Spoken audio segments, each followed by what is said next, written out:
Hello everyone, I am Dr. Arijit Kormakar, Head of the Department of Physiology, Mahadevananda Mahavidyalaya, West Bengal, India. Today, on 6th August 2020, we are on the sixth day of our International E-Conference in observance of World Breastfeeding Week 2020.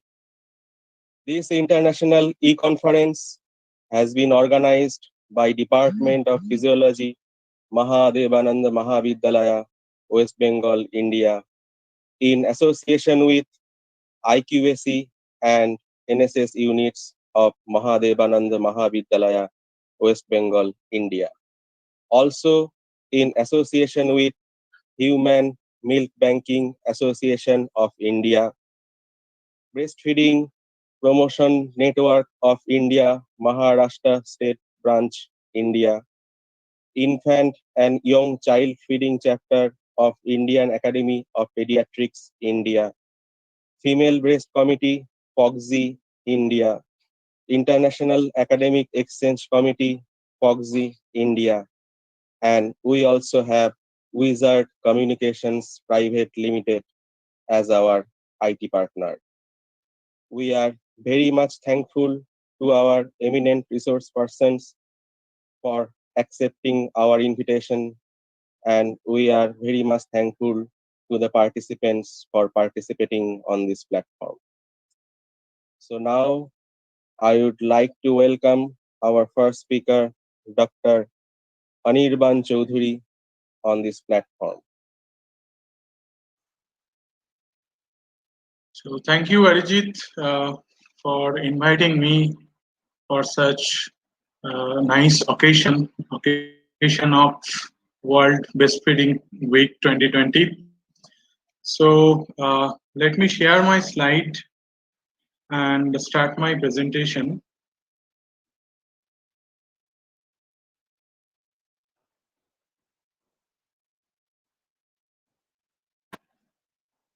So is the screen visible, Arijit?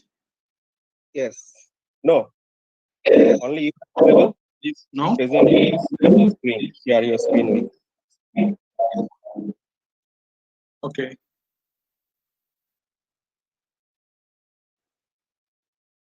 I guess now it is visible. Yes, Dr. sir. Anirban, it is Text. visible. Okay. So today I am going to Hide button. discuss a little bit.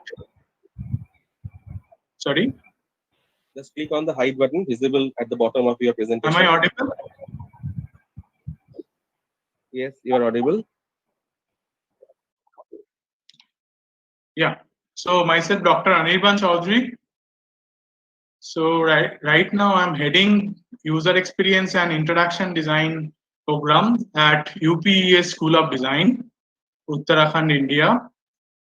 So today I'm going to talk about the user experience design aspects of breastfeeding equipments and accessories of lactating mother. So in this presentation, I will try to highlight this: what is why breastfeeding is important, what is user experience design, why UX is important in the context of breastfeeding, then UX of different breastfeeding equipments and accessories. And I will present case examples on different accessories and what are the design aspects and why it is important. I will highlight during all these case studies.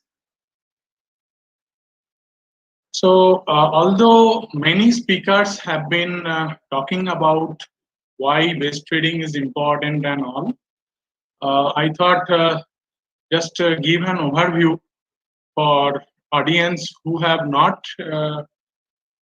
attended in last few days. So breastfeeding is actually important for both baby and mother.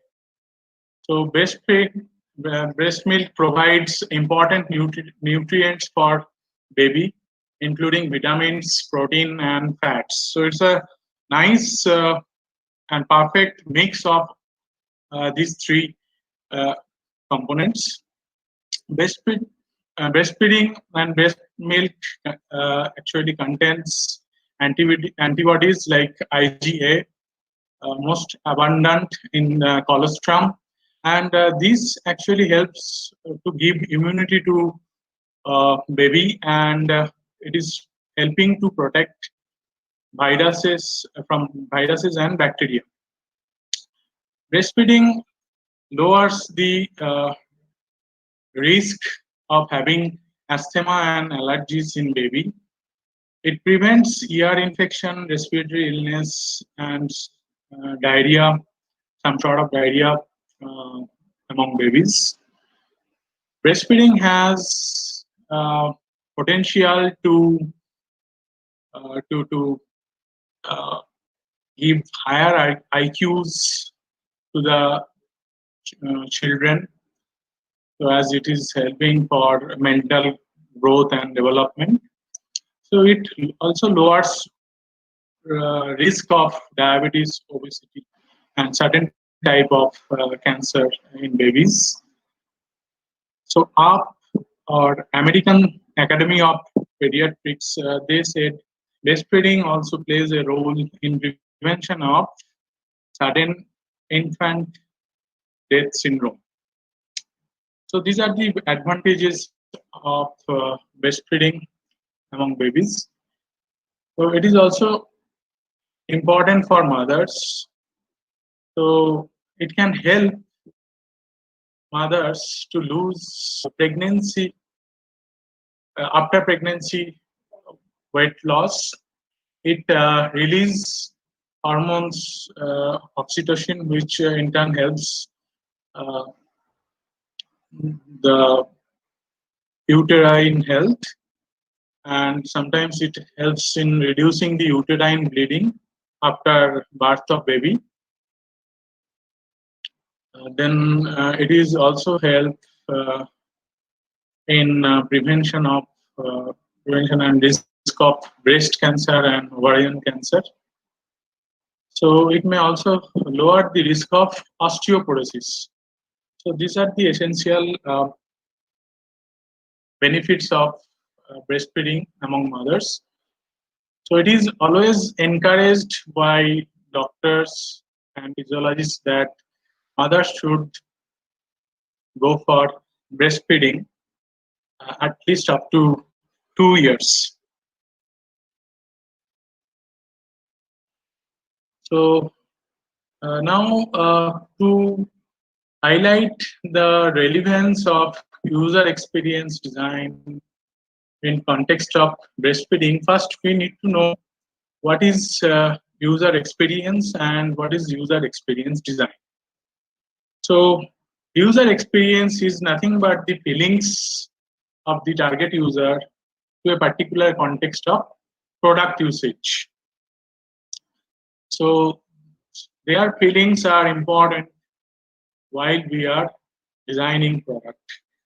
So thus we can define the user experience design as a strategy to improve the existing situation or product to a preferred one, considering user experience related factors, which are also commonly known as human factors, to provide optimum user experience to a product use context. So let me give one simple example from our real life. Those who love trekking to mountain, so they use this kind of backpack during trekking, and lots of staffs are inside, and people are carrying different goods and gadgets along with them using these backpacks.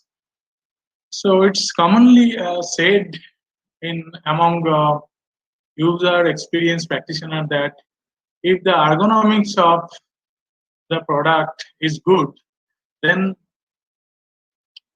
it is a good user experience design. So in ergonomics or human factors engineering, we are generally talking about the comfort, ease of use, reliability, body ache, etc. So in this context, these factors, comfort, ease of carrying this bag, reliability, and painlessness, these are the important factors for backpack carry. So for better comfort, proper padding was used in hand strip, and again lower back and scapular region, which is adjacent to the backpack. So these are giving comfort to the backpack carrier. So like this way, it is also fitting to the human body. So it is easy to carry for user. The good quality material was used to design this backpack. So it is long lasting and also waterproof in nature. Again, if the load distribution is good in backpack, so there is a less chance of body aches. So if somebody is designing such rucksack or backpack, then using or considering the human factors, so there is a chance of uh, good user experience. So good ergonomics or good human factors means good user experience design. So there are various factors, UX and human factors related uh, variables which are important for good user experience design. So safety and risk, I already talked about this in my previous example. So risk of pain is reduced. Comfort I already talked about. Ease of use, usefulness I also talked about in my last example. Learnability of user interface, that is another important thing which is very crucial for uh, good user experience, especially when users are using a product first time. So at that time, a user might not know how to use a particular product. So user need to learn that how to uh, use a particular product. So some products are very intuitive in nature. For example, door handle. So door handle, we know how to use door handle to twist. So it is very intuitive in nature. But some complex product requires instructions to use a particular product. So learnability factor is also related to the instruction. How we are providing the nice instructions for using a product in a nice manner so that we can achieve a good user experience. Otherwise, user might find it frustrating to use such complex product. Functionality is directly related to the usability. If there are uh, products with multifunctionality, they generally perceive it better. Then material and fabric, it is also giving us comfort. It's also related to the ease of use. Sometimes special functions, like I said, so there are availability of material which are waterproof, especially in case of backpack design and all. In fact, some equipment uh, related to breastfeeding, it is also important. I will discuss about it later. Aesthetic, look and feel of the product is another important factor when we are purchasing goods from market. So cognition and emotion, these are also related human factors for product usage and uh, good user experience. So why UX is important in the context of breastfeeding. So I took 4 scenarios to explain its importance. For example, due to the normal delivery or cesarean delivery, already there are body aches in case of mothers. Not only that, there are they need to mothers need to carry baby for a long time, feed baby for a long time. During that, there are chances of low back pain for long sitting, neck pain, or forearm pains, etc. As they are taking babies into the lab. So these are the scenarios. So uh, these body aches are not giving comfort to the user. So how to deal with such situation? How to go for good experience by intervening some breastfeeding related equipment. So that is one scenario.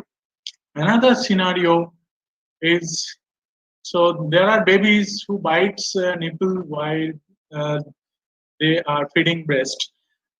In fact, there are some allergic responses surrounding the nipple area, which causes pain and irritation in nipple.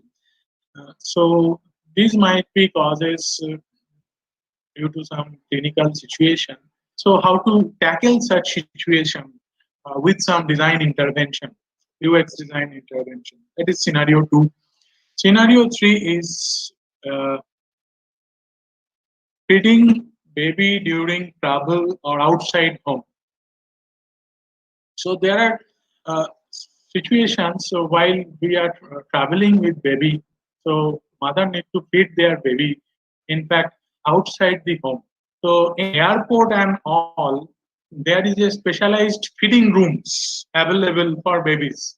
But in railway station or in many departmental store, that kind of facilities are not there. So uh, in front feeding in front of everybody might be awkward for mother.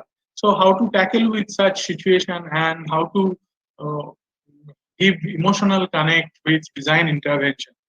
That is the scenario 3. And then in scenario 4, I talked about the diarrhea due to the bad plastic containers.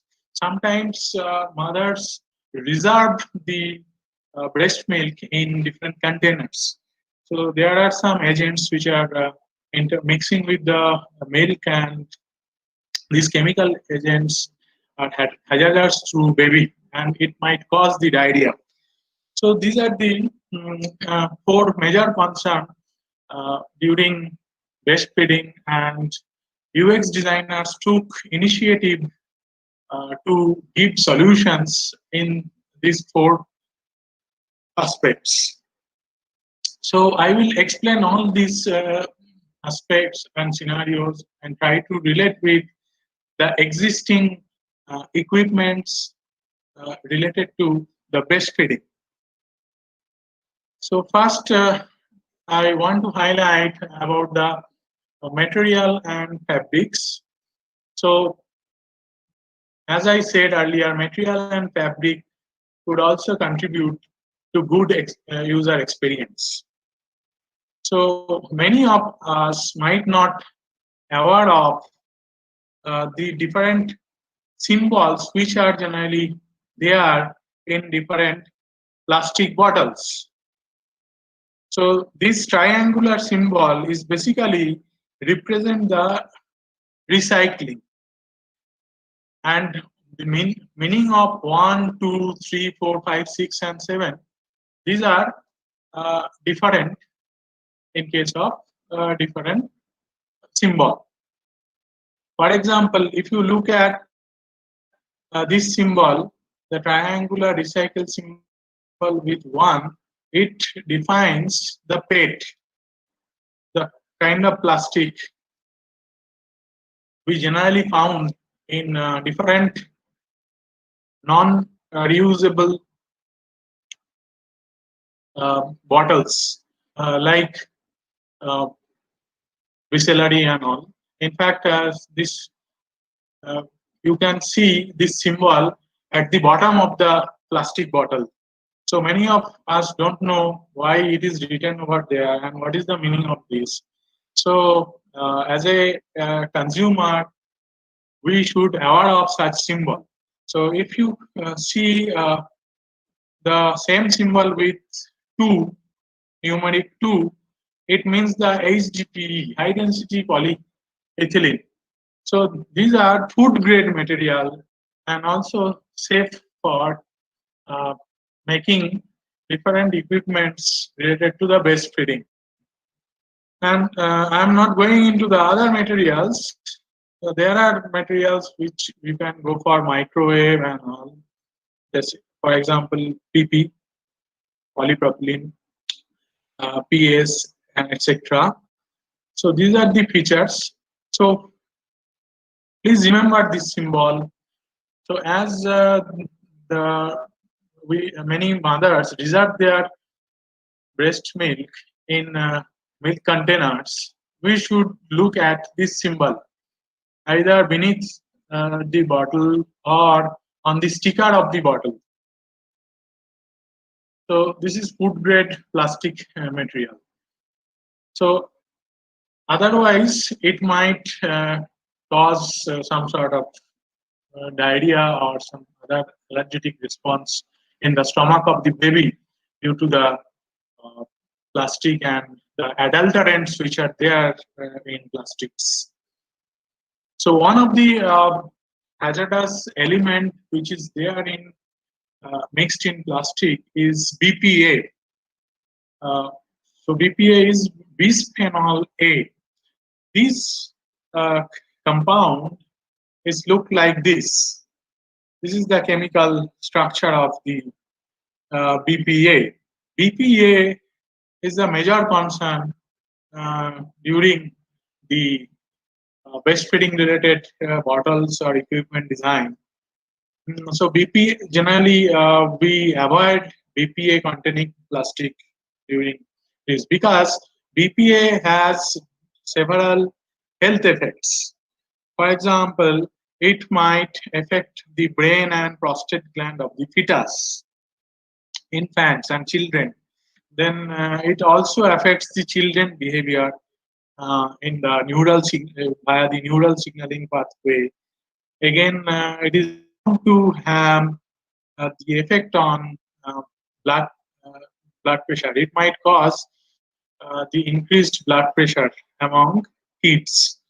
So these are the health effects of these chemicals. So whenever we design different breastfeeding related equipments using plastic, we generally use BPA-free plastic material or silicon material. Silicon is another material which is frequently used for breastfeeding related equipments. So there are many breastfeeding related equipments where we use different kinds of fabrics. So generally designers are trying to use the natural fabrics like cotton, good quality silk material, sometimes linen and wool. So these four are most frequently used natural fabrics which are used for different breastfeeding related equipment design. So this is the first kind of equipment, breastfeeding equipment. It is for storage of milk. It is kind of a pouch with the zipper. So it's very useful for storing the expressed breast milk, and it is made up of BPA-free plastic, and you can store this breast milk in refrigerator in this pouch. Yeah, I was talking about this kind of equipments. This is the storage bottle. So you can save milk about the 5 to 10 ounce in such container, and it is also BPA free plastic material which is used for this. So again, there are pumps, breast pumps are available. So breast pumps are helping in both way uh, to the mothers to save the milk, store the milk, as well as uh, to pump out the excess milk from the breast. Otherwise, there is a chance of wet wetting the clothes of mother. So there are different kinds of breast pumps are available in the market, but during purchase, many mothers they think about the aesthetic of uh, the container and the pump. So so there are two different looks as you can see in my slide. So now question is which one gives better look and feel. So based on that, mothers can purchase bottle. So choice is yours, definitely. So look and feel also matters and gives competitive advantage sometimes for seller. So again, this is a kind of a hand pump, and this is the automatic one. So there's a suction pump is embedded in this part of this equipment. So functionality wise, differences are there. So this is only normal one. You have to express your breast milk of the mother by hand. Then this is again handheld, hand pump based the based container, and this is automatic one. Again, you can see a nice user interface is there for this pump. All these things matters from design, user experience design point of view. So silicon based shield. Silicon based shield is another kind of equipment which protects from cracked nipple and relief. It gives relief to sore in the nipple area. So this kind of equipment female mothers can use during the feeding of the bottle, feeding of the kids.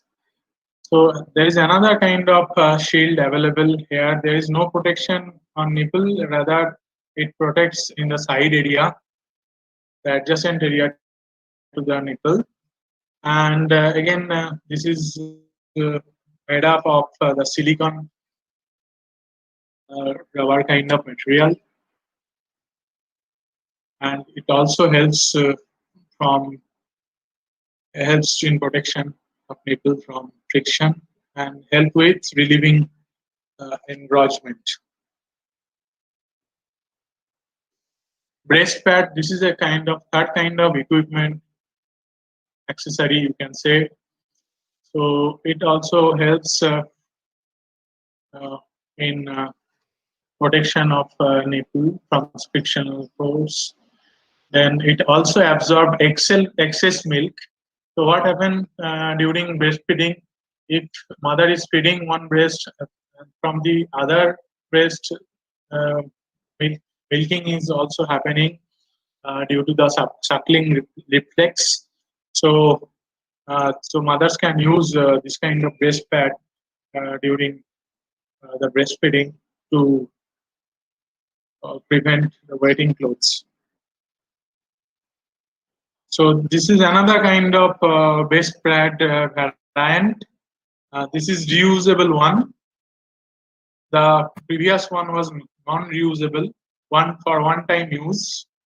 Maximum 3 hours, 3 hours you can use, and you have to change the breast pad in case of non-reusable one. But here, it comes with a set of six generally, so you can wash it and reuse it. So here the material is towel kind of material is used over here in this region, and this is the linen. The other side is linen. So feeding or nursing bra, these are also available in market for very easy to feed babies with comfortable outfit. It's made available with natural fabrics and also useful for breast pad implementation. So there is a clip and hook in this region, so mothers can also implement breast pad inside the external layer. So kurtis are also available with chain. Uh, so again, there are extra space available for pregnant mother. So extra clothes is available in this region with button. If somebody is removing the button, so extra space will be available for pregnant mother as the size of belly is increased in case of pregnant mother. Other than this, chain is also there. So again, similarly, tops are also available with horizontal chain placement, as you can see here. So comfort again is considered. So breastfeeding cover scarf, cloth. This kind of equipment is actually helping mother to feed their babies outside the home. Suppose you are traveling, you are sitting at railway station or in any hall or in restaurant, so that time you can feed your baby with, with the help of this scarf without any hesitation. So mothers can use it in different areas outside their home. Again, the comfort and flexibility is concerned. The design was considered. Design aspect of this adjustability of strap is there. Portable breastfeeding pillow. So this is another equipment for feeding the breast to the babies. So this is one foldable pillow.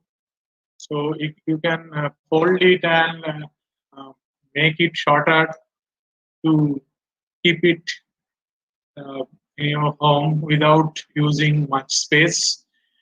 Again, this kind of pillow is giving comfort to the babies as well as the mother. So mother can rest their forearm uh, on this pillow, and it also prevents the hand ache of the mother as they need to feed for a long time. So there are pillows also available for multi-purpose, so babies can sit over there. Also, mothers can feed babies with resting hands. Uh, baby sling carrier wrap. So this kind of baby carrier are also helping in breastfeeding, but also in carrying babies at their home.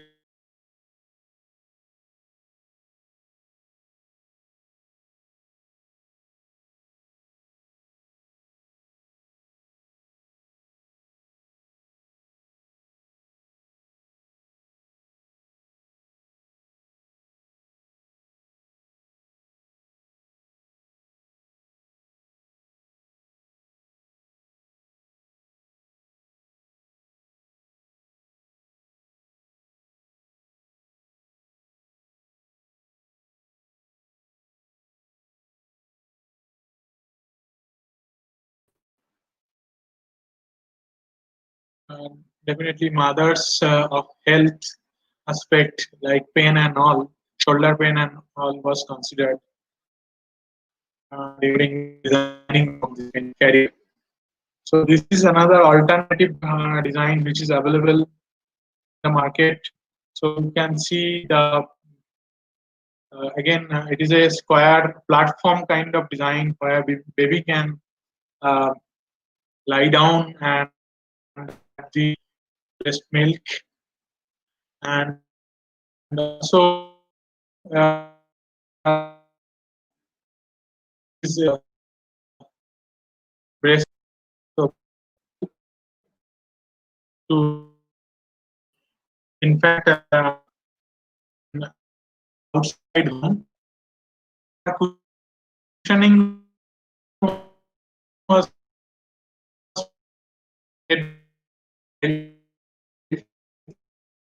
made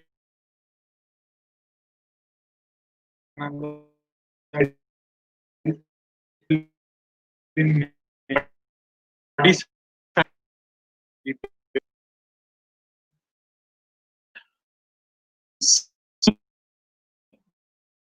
other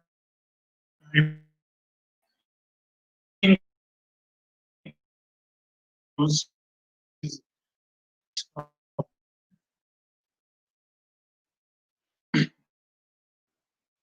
so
we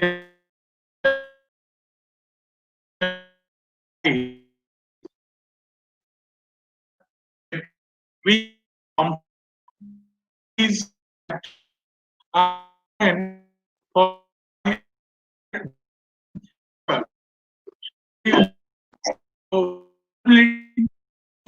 use these uh, uh, which are relevant while designing products. So, if we are human factors during our design, so it is actually helping us not exposed to the user. This one, so known as good ergonomics, means good user experience design. So that is the answer of the question. And the question is where from did this product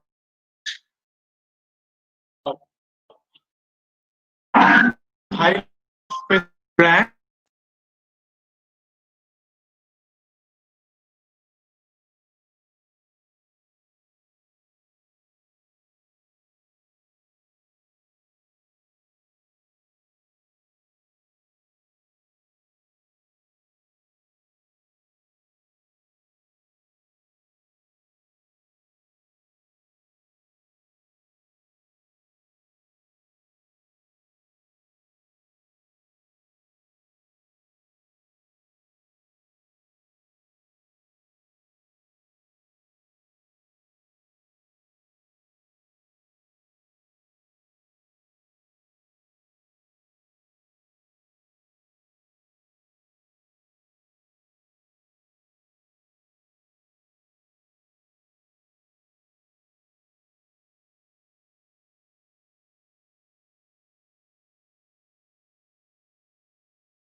platform you can look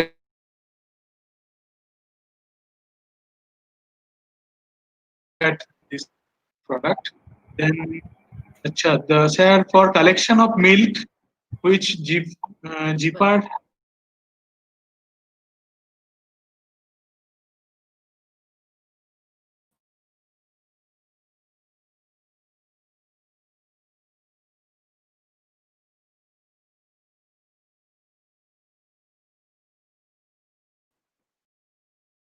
things you need to check.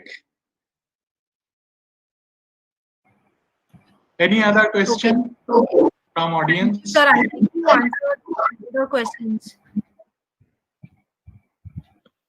Sorry. Okay, I think Thank you, sir. I think you answered all the questions. Yeah, thank you. Thank you very much. thank you very much, Dr. Anirban, for addressing the people and satisfying them with your answers. So So we have thank you, time. Dr. Arijit. Yeah, thank you very much. So as we have time restriction, so now I would like to request Dr. Devosri Ghosh. I would like to request Dr. Devosri Ghosh to come on the Yes, stage. yes. Please Arijit, I'm present here. yourself. Anirban, enjoyed your lecture a lot. It was really very nice. Thank you. And Thank what you. a Thank lovely you way very you much. had it. Okay, so now I will be not actually giving you a formal presentation. I'll basically share with, because the platform is open, there are many people who are not from medical science or physiology. I know some of the people here who are not from medical science or physiology background even. So I'll be giving a generalized presentation rather, which will be basically I'll be sharing my own experience to some extent. And so I'll be presenting my slides because I'll be presenting my phone screen. So kindly bear with me.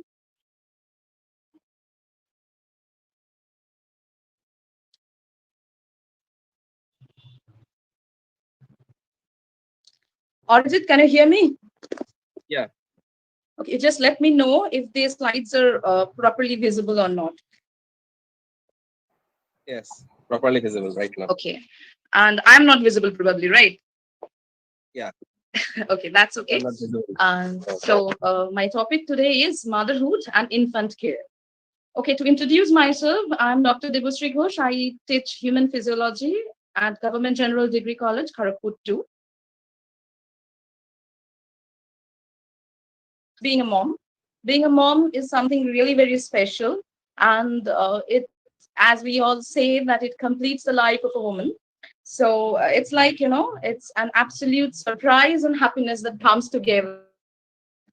Like when you are carrying your young one inside you for 9 long months and then you find the little one outside in your arms, it's a huge pleasure. So happiness is being a mom, and the world changes completely from that day for both the parents, not only the mother. Though my topic today is motherhood, but motherhood is incomplete without father. So the entire world changes completely from that particular day. The daily routines and schedules of the mother completely alters, definitely, and to some extent of the father also.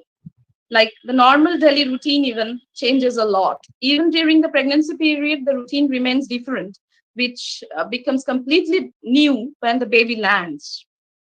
A new journey begins, which is definitely beautiful, very, very beautiful and unique. At the same time, it is tough, whether the mother is a stay home mother or the mother is a working mother.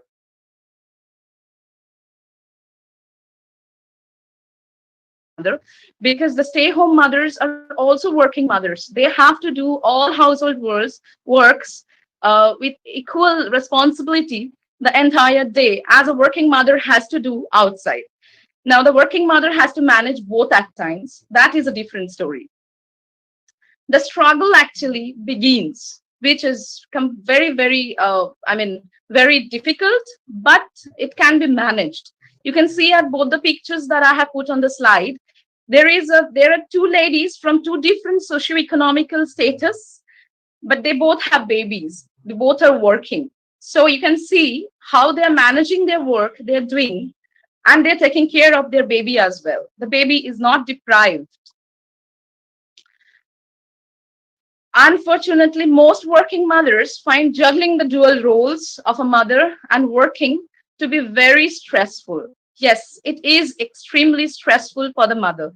Mental stress is immense. The mother has always this mental, what should I say, anxiety, that whether she is giving 100% to her baby, whether she is being able to take 100% care of her baby, and and on the other hand, she also remains anxious about her 100% contribution at her workplace and career, of course.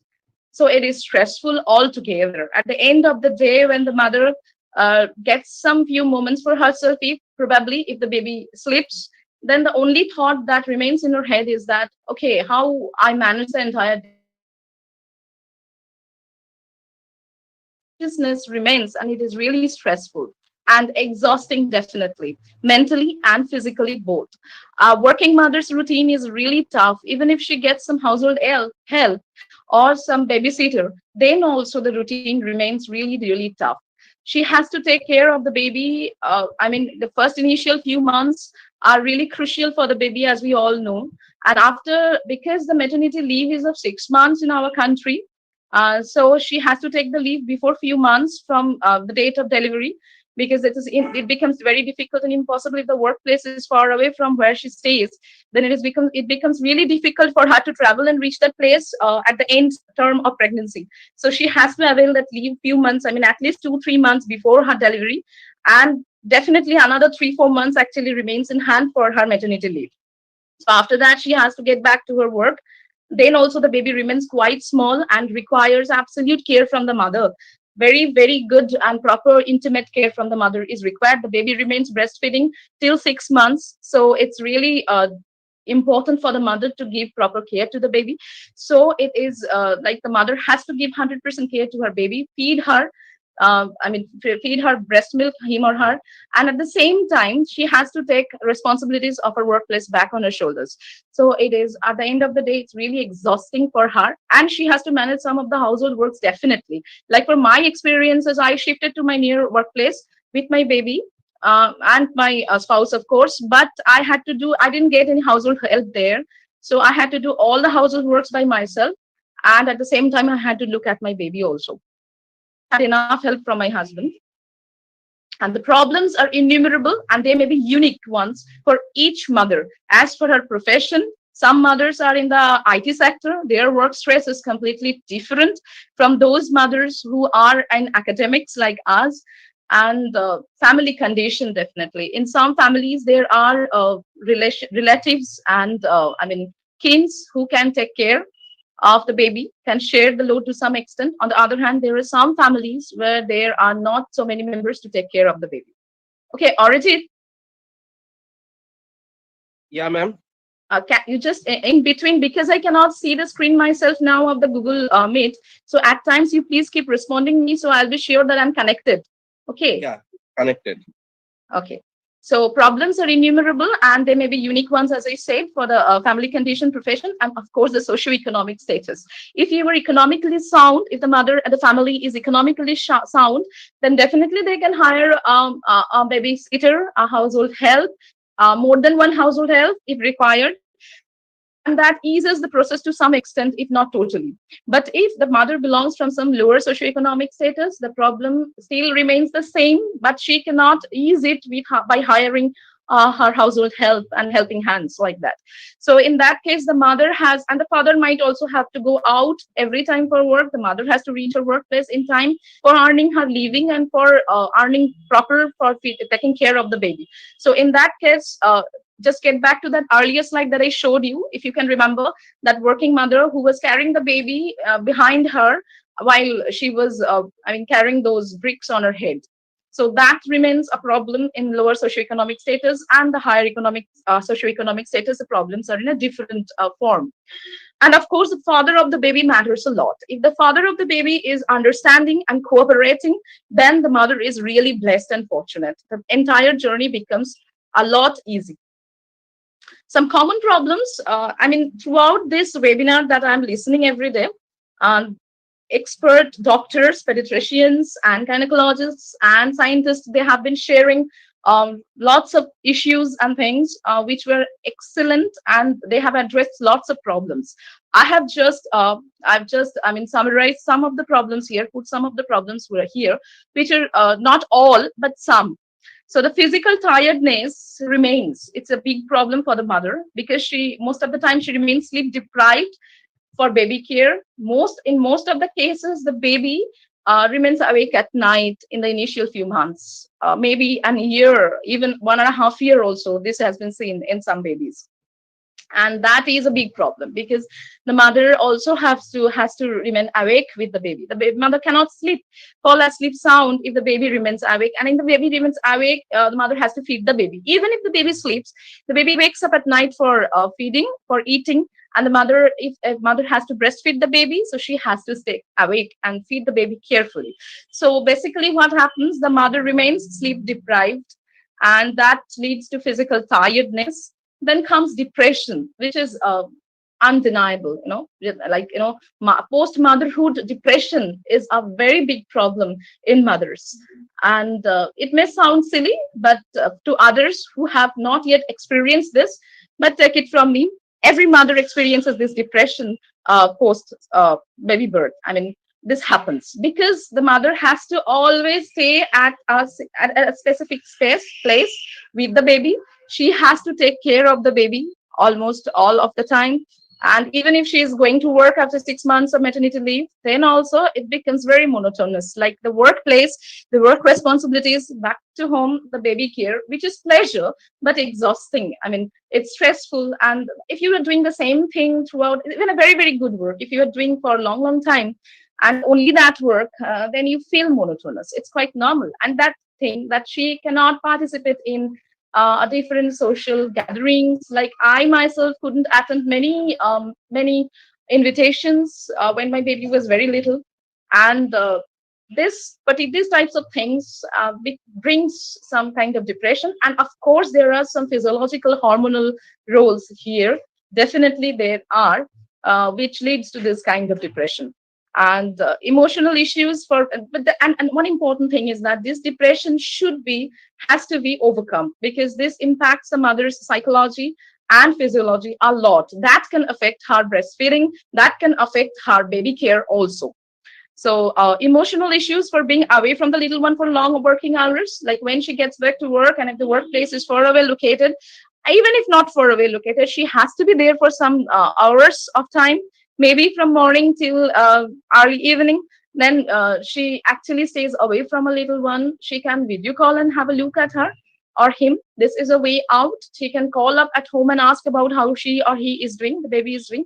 But this emotional issue initially occurs. The mother feels like she is missing her baby a lot, and a glimpse of other babies on the way makes her very, very sad, and she feels longs for coming back to her baby. These are the issues. Actually, these are actually really significant issues which nobody speaks of, but the mother personally experiences. I believe all mothers, if somebody are listening here who are mothers, they have experienced this as well.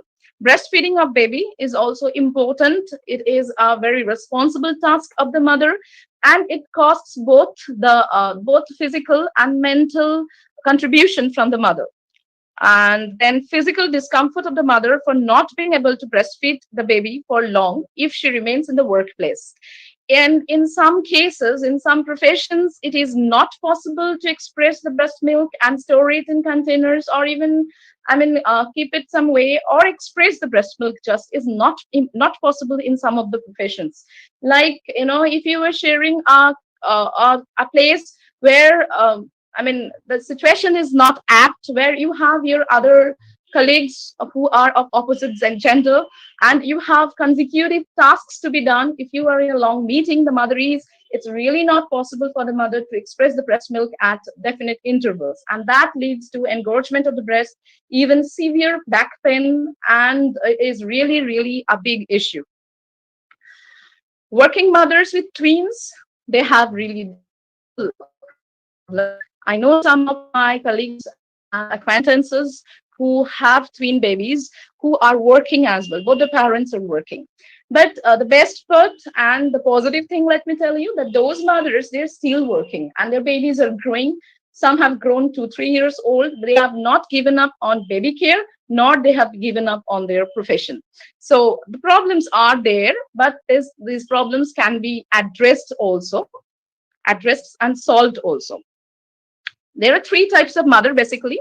First type, I know some such mother also who quits job and becomes a stay-at-home mother completely, because she doesn't get family support. She herself is not mentally that strong, and even today our social condition is not very good to support every woman for her profession.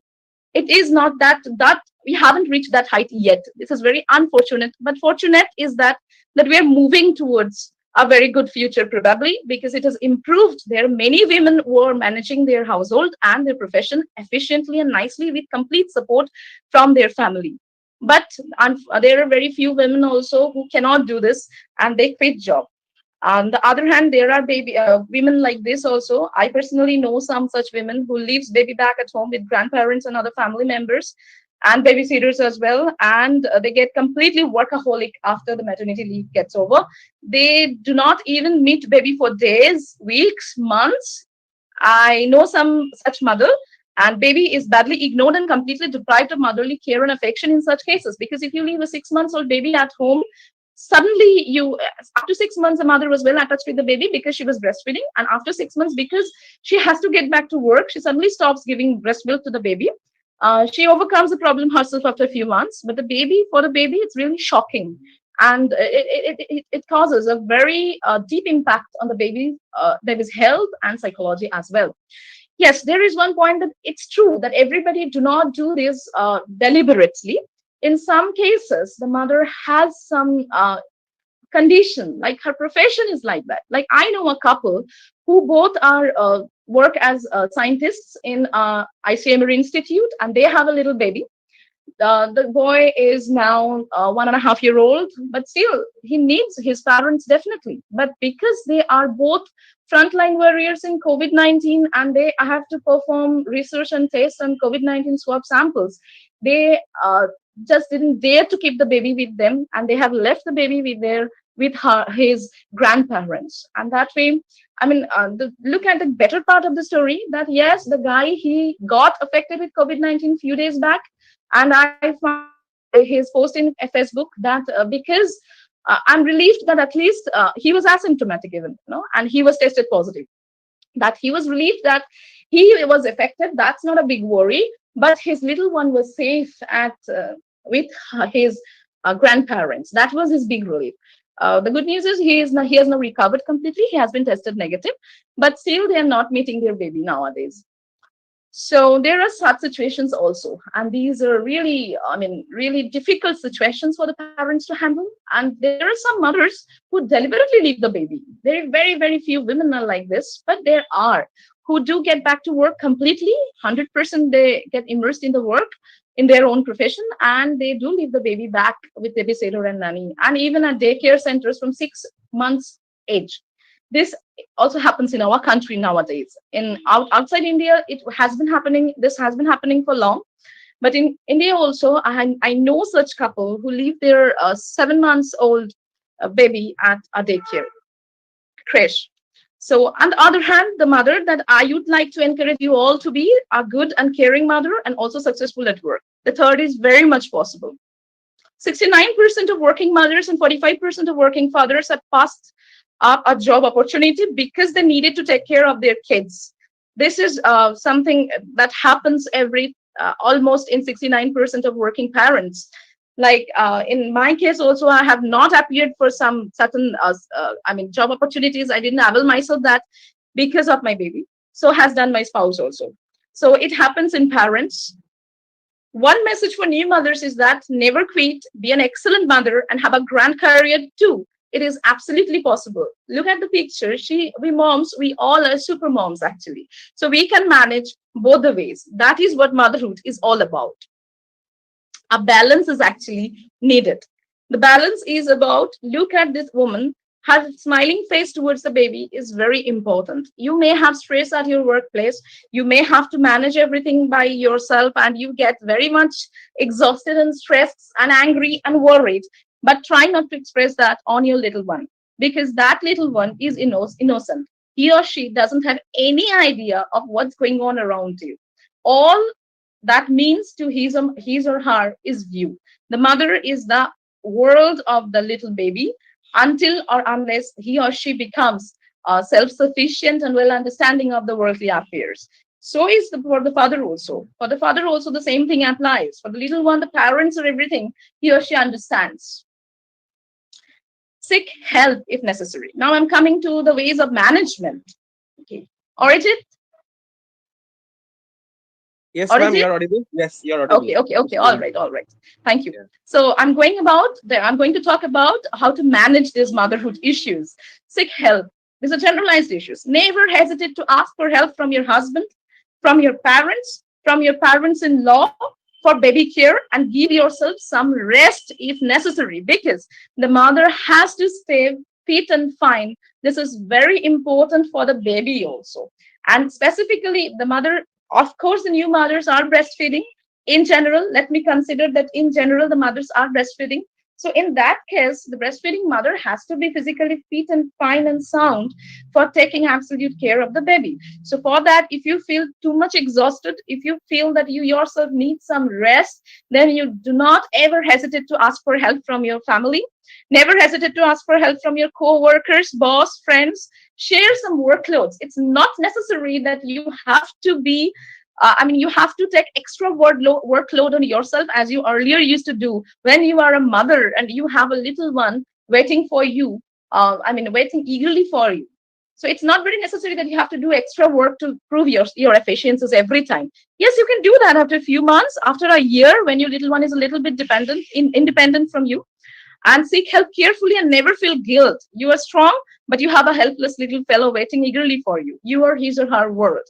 Never forget this. Mind yourself every time that, yes, I'm doing my part, and this is no crime. There should not be any guilt feeling if you are asking for help from someone, for yourself or for your little baby. This issue, actually, many women who are very sincere, very efficient, very dedicated at their workplace, they do face this mental turmoil a lot. I have seen this personally, I've faced this personally, but it has to be overcome because this is important for initial few months of baby care. Get rid of bring home work syndrome, if possible. In some professions, I know it is not possible. Even for academicians like us, it is very difficult. We have to, like I had to evaluate answer scripts of the university they gave. They were request. I denied first two times. They were requesting. You had to take some responsibilities at the time, and I had to evaluate more than 200 answer scripts when my little baby was just 5 months old. I had joined to my work. So, and that I had to bring home what to do, and you do that. The works that are unavoidable, that you do, but if possible, try not to bring home work. Try not to work after getting back at home. Finish your work as much as possible at your workplace. Ask for help from your colleagues if needed. Share your work with some people if possible. Talk to your boss clearly about your difficulties. And let me tell you one thing. In India, at least as far as I know, the work authorities and the employers are legally bound to support the mothers, the new mothers and the expecting mothers for motherhood issues. They are bound to. And some people are really good, all are human beings, and some people are really, really good at that. Like in my case, I had my principal of the college, such a good person he was. He arranged all meetings and issues where I had to be present, and even my classes at the ground floor of the college, so that I didn't have to climb stairs for the first few months when I joined to my college, even because he knew I had undergone C-section. So talk to your boss. Don't hesitate. Don't think differently. Elaborate your issues, your problems, and see if you can get help from there. If unavoidable, get done with your work when your baby sleeps. Now, breastfeeding, this entire week observation is on World Breastfeeding Week. This is so this breast milk is irreplaceable. It is very important for the baby. We have been hearing for the last 5-6 days now, and we all are well aware of these things now. So 6 months in our country, 6 months, the doctor says not to give water to the baby, not to give any kind of fluids to the baby. Only breast milk is prescribed, suggested. Okay, so 3,600 infant deaths every year can be prevented in if mothers breastfeed the baby. Only if the mothers completely breastfeed the baby. It is good both way. It is good for the baby, as Anirban also mentioned some points in the previous lecture, and also it is very good for the mother as well. Lactation, it is a process of milk production. Actually, alveoli of the mammary glands will produce milk, and that is secreted to the mammary ducts, which open at the nipple. These all we know now because we have listened to all the excellent lectures till that. The process of lactation is controlled by various hormones, and this is the basic process of breastfeeding. The baby's mouth should cover a part of the areola, not the whole areola, but a part of the areola. New mother needs to know this, because when the first time the mother starts breastfeeding the baby, she is not well aware of how to exactly feed the baby. And often it happens that because the baby is not getting the nipple properly in his or her mouth, he or she cannot suckle at the breast, and breast milk do not get expressed properly. Lactation in different types of birth, actually normal delivery, C-section, and premature birth. In normal delivery and C-section, because the birth occurs after completion of the entire tenure of the pregnancy, so formation of milk is remains enough, and the trouble doesn't occur much. But in case of premature birth, issues may arise, and of course they can be resolved to some extent with helps from expert clinicians and physicians and the gynecologists. Breastfeeding is important for both mother and baby. Try to shift with your baby near your workplace. This is the point. This is the things I'll be telling to mothers, because my topic is motherhood and infant care. So, if possible, with your husband, parents, parent-in-laws, if possible, so that you can visit and feed your baby at intervals. This is the best for mother as well as the baby.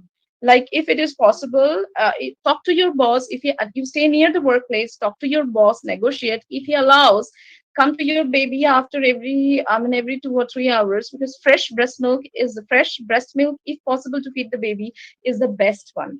So if that is possible, then it is the best way out. But if not possible, and that way also it is good for the mother, because that engorgement of breast and that issues that interferes with her mental well-being, because physically that discomfort at times arises too much. It rises so much that even she can feel feverish, mild feverish, and she might get sick also. That can take time to recover. So if it is allowed to the mother to visit the baby at intervals, then it is good for the employer also, because as an employee, the mother can give her better efforts at the workplace as well. And for the baby, it is excellent, of course. So avail the modern tools in this regard. And till 6 months, it is good if baby feeds only on mother's milk. It is good. But in some cases, if it is like the mother has to be in her workplace for long hours, then express your breast milk, keep it and store it in a bottle. And it's best if the husband feeds the baby, the father feeds the baby. If the father is also not available, then some family member should feed the baby, because a family member can do that. With some near family member will do that with apt care as well. So, and some modern tools are also there. We can avail that. Like Anirban said in his last lecture elaborately, those breast pumps are good. And I prefer personally, I would tell people, being a physiologist, that manual expression of milk is best. If manual expression of milk is possible, that is something good for the mother as well, because these pumps and breast pumps and those instruments, those are available in the market. There are some battery operated, there are some electric devices also, breast pumps, but they cause too much pressure on the breast, which is not regulatory, and that can cause some lumps and some swellings and pain in the breast as well.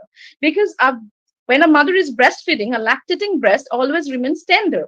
So these kinds of unregulated instrument application can cause discomfort for the mother, which can lead to tremendous discomfort for the mother, and that can affect the breastfeeding activity of the mother to the baby as well.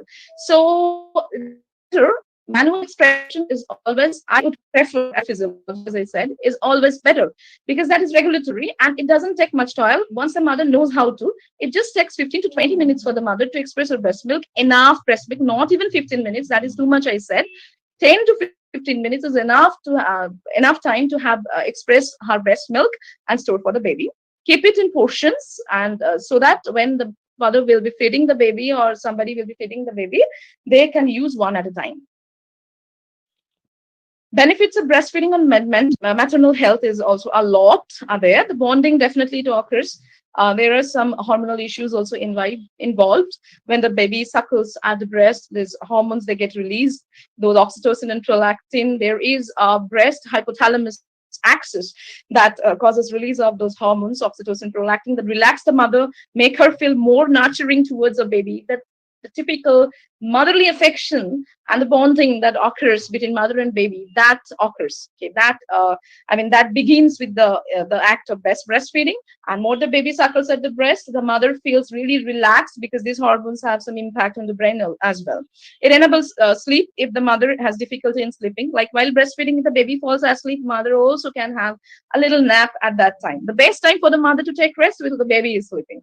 So it is correlated with breastfeeding as well. So weight loss issue is also there. Extended breastfeeding at the 6 months can help mother lose weight. Lose weight, I shouldn't say.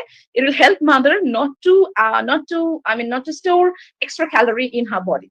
Okay, and definitely breastfeeding prevents is helpful for preventing cancer. It is helpful for preventing diabetes, onset of diabetes in mother. It is very good for boosting the mother's immune system and the baby's immune system as well. We all know that antibody passes on from mother to baby. Now, these are some of the breastfeeding tools. I will not utter a single word on this because Anirban said a lot about this. There are 6 tips for safe breast milk storage. This also Anirban has said. This 4 rule should be remembered. The rule of 4, up to 4 hours at room temperature, 4 days in the refrigerator. Refrigerator stored breast milk is not very preferred. It should be thawed at a time while feeding the baby. But if there is no way out, when the mother has to stay away from the baby for long, then it can be stored for 4 days in the refrigerator. Otherwise, this 4-hour rule is 4 hours at room temperature is okay. Oh, and after thawing the breast milk, it should be used within 24 hours. It shouldn't be kept after that, long time after that. Never, ever microwave your breast milk. Should never be microwaved for thawing. That should always be avoided. Breast milk can last up to 24 hours in a cooler, cold ambience, with ice packs if it is kept. And in normal temperature, you can easily keep it for 4 hours. Now, coming to complete motherhood, father's role is it cannot be denied. For a complete motherhood, father's role always remains because a mother, a motherhood. Mother's care definitely cannot be replaced by father's care. That is true. But when the mother is working, when the mother has to do her own work, the father can definitely take good care of the baby. Believe me, our father is equally good baby caregiver as the mother is. Here are some nutritious foods you should eat while breastfeeding, like fresh fish, seafood, salmon, seaweed, shellfish, sardines, meat, beef, lamb, pork, whatever who eats. And fruits and vegetables should be enough in the diet to supplement the vitamins, multivitamins, and multiminerals in the mother. And these are some of the superfoods. Like there are regional beliefs, in countries and in places, there are beliefs and there are, traditional food regime for for lactating mothers. Like in West Bengal, we all say that when a mother is breastfeeding, these are the foods to avoid. I'll tell. When a mother is breastfeeding, we all say her to take enough milk. Yes, it is physiological, absolutely scientific. If you consume more milk, if you get, that will help you in your information of your milk. Lactogenesis is definitely benefited. And at the same time, some protein-rich food should also be taken. And these are the foods to avoid while breastfeeding, stored and frozen foods should be avoided if possible. Extra caffeine should be avoided, and definitely smoking and drinking is strongly prohibited in lactating mother. That impacts the baby's health a lot. Then physiology of lactation, we all know basically the gamogenesis, development of breast to a functional state, lactogenesis, synthesis and secretion of milk. These are all hormone regulated issues. These are all regulated by hormones. Galactokinesis is the action of the milk outside the breast that occurs with the action of oxytocin and when the baby suckles, definitely. Galactopoiesis, maintenance of lactation, involution, regression, and atrophy post-lactation. Hormones of lactation are, these are the hormones we all know. From the pituitary, anterior pituitary, from the posterior pituitary. Basically, these are oxytocin and prolactin. So prolactin helps in milk production and oxytocin helps in milk ejection. There is a positive feedback, as you can see, from the baby. When the baby is suckling at the breast, there goes a positive feedback. Okay, so this is not to scale a graph, but these are the hormonal levels, which changes with the period of mammogenesis, lactogenesis, and galactopoiesis. As you can see, this progesterone, it rises when lactogenesis occurs, and progesterone also has a role I forgot to mention. And prolactin, see, it is peak while lactogenesis occurs, and then gradually it remains. It comes down, but it remains in a straight line. So stimulation of the nipple by the baby suckling initiates action potentials in sensory neurons, and that connect with the hypothalamus. In response, the hypothalamus stimulates the posterior pituitary to release oxytocin and the anterior pituitary to release prolactin. Oxytocin stimulates milk release from the breast. Prolactin stimulates additional milk production. Okay, so this is the thing that actually goes on in a mother's body when the baby is breastfeeding. So this prolactin, these, as we all know, these are hormones, and they remain in blood. And the baby suckles, the prolactin goes in, it remains in blood, and the sensory impulses from nipples goes to the hypothalamus. And during night, more prolactin secretion is observed, because we all know that physiologically every organism has some diurnal rhythms. Different types of rhythms are there. Diurnal is one. So we have diurnal rhythms, and hormones, they do follow a diurnal rhythm. During night, what happens? More prolactin secretion occurs, and it suppresses ovulation also. This is a significant point. The lactating mother, who is, if she is breastfeeding, then her ovulation is suppressed. That means her menstrual cycle remains suppressed for some months while the baby breastfeeds. That means her blood volume is conserved. So because the breast milk that is formed is actually formed from her own body fluid, her blood. So to maintain, and a lot of fluid actually goes out as breast milk. So to maintain this fluid balance in a mother's body, nature has created this typical, beautiful physiological phenomenon that during breastfeeding, the suppression of ovulation occurs that suppresses the menstrual flow, menstrual cycle. And that is why excess blood loss from the mother's body, who has undergone this parturition process, already a stressful process, and lots of blood loss has already occurred, is good for her to recover her lost blood and to maintain her blood volume for, for production of enough breast milk for the baby. Storing breast milk after expressing freshly, I have told all this already, so I'll skip this slide. Some tips for new mothers. Okay, Arijit? Yes, ma'am. Okay, I'm connected. Okay, I told you I cannot see the screen, so. No, you please proceed. Okay. Whenever you will get disconnected, we will inform you accordingly. Okay, thank you. So how will you inform me if I get disconnected? Oh, Okay, all right. please Some go tips ahead. for new mothers. Okay. Able leaves, those are permissible. I'll opt for work from home as much as possible. This is very much possible for mothers. Now in COVID-19 condition, the mothers are blessed, absolutely blessed. Like I have an acquaintance who's expecting, and they are in absolute, they're working from home. They can work from home till the end of pregnancy because they're just working from home. They don't have to travel to work. Working hours are flexible. So this pandemic and this stay-home work process is really, really very beneficial for the new mothers now, presently, who are becoming mothers and who have become mothers, and otherwise also in different jobs and professions, this work from home facility is possible to avail. Please avail those facilities if you have. Use breastfeeding equipment so that your little one doesn't get deprived of mother's milk. Take your little one to your workplace if permissible and feasible. In some government, in some government offices, like in our service as well, in some places, there are some attached creche facility with efficient baby caregivers appointed.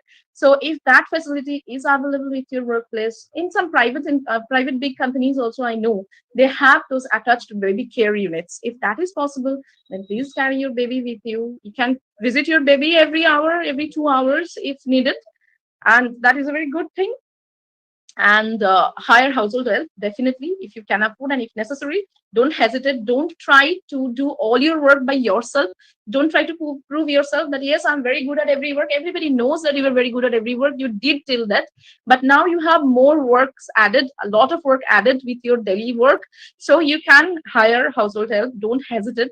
Hire help for baby care if needed. But one important thing is that never leave your baby with your babysitter or the baby caregiver alone at home ever, because that is dangerous. I have several experiences from my parents and my colleagues that there occurred very pathetic and dangerous situations and events because those caregivers, because of their negligence, because of their overconfidence.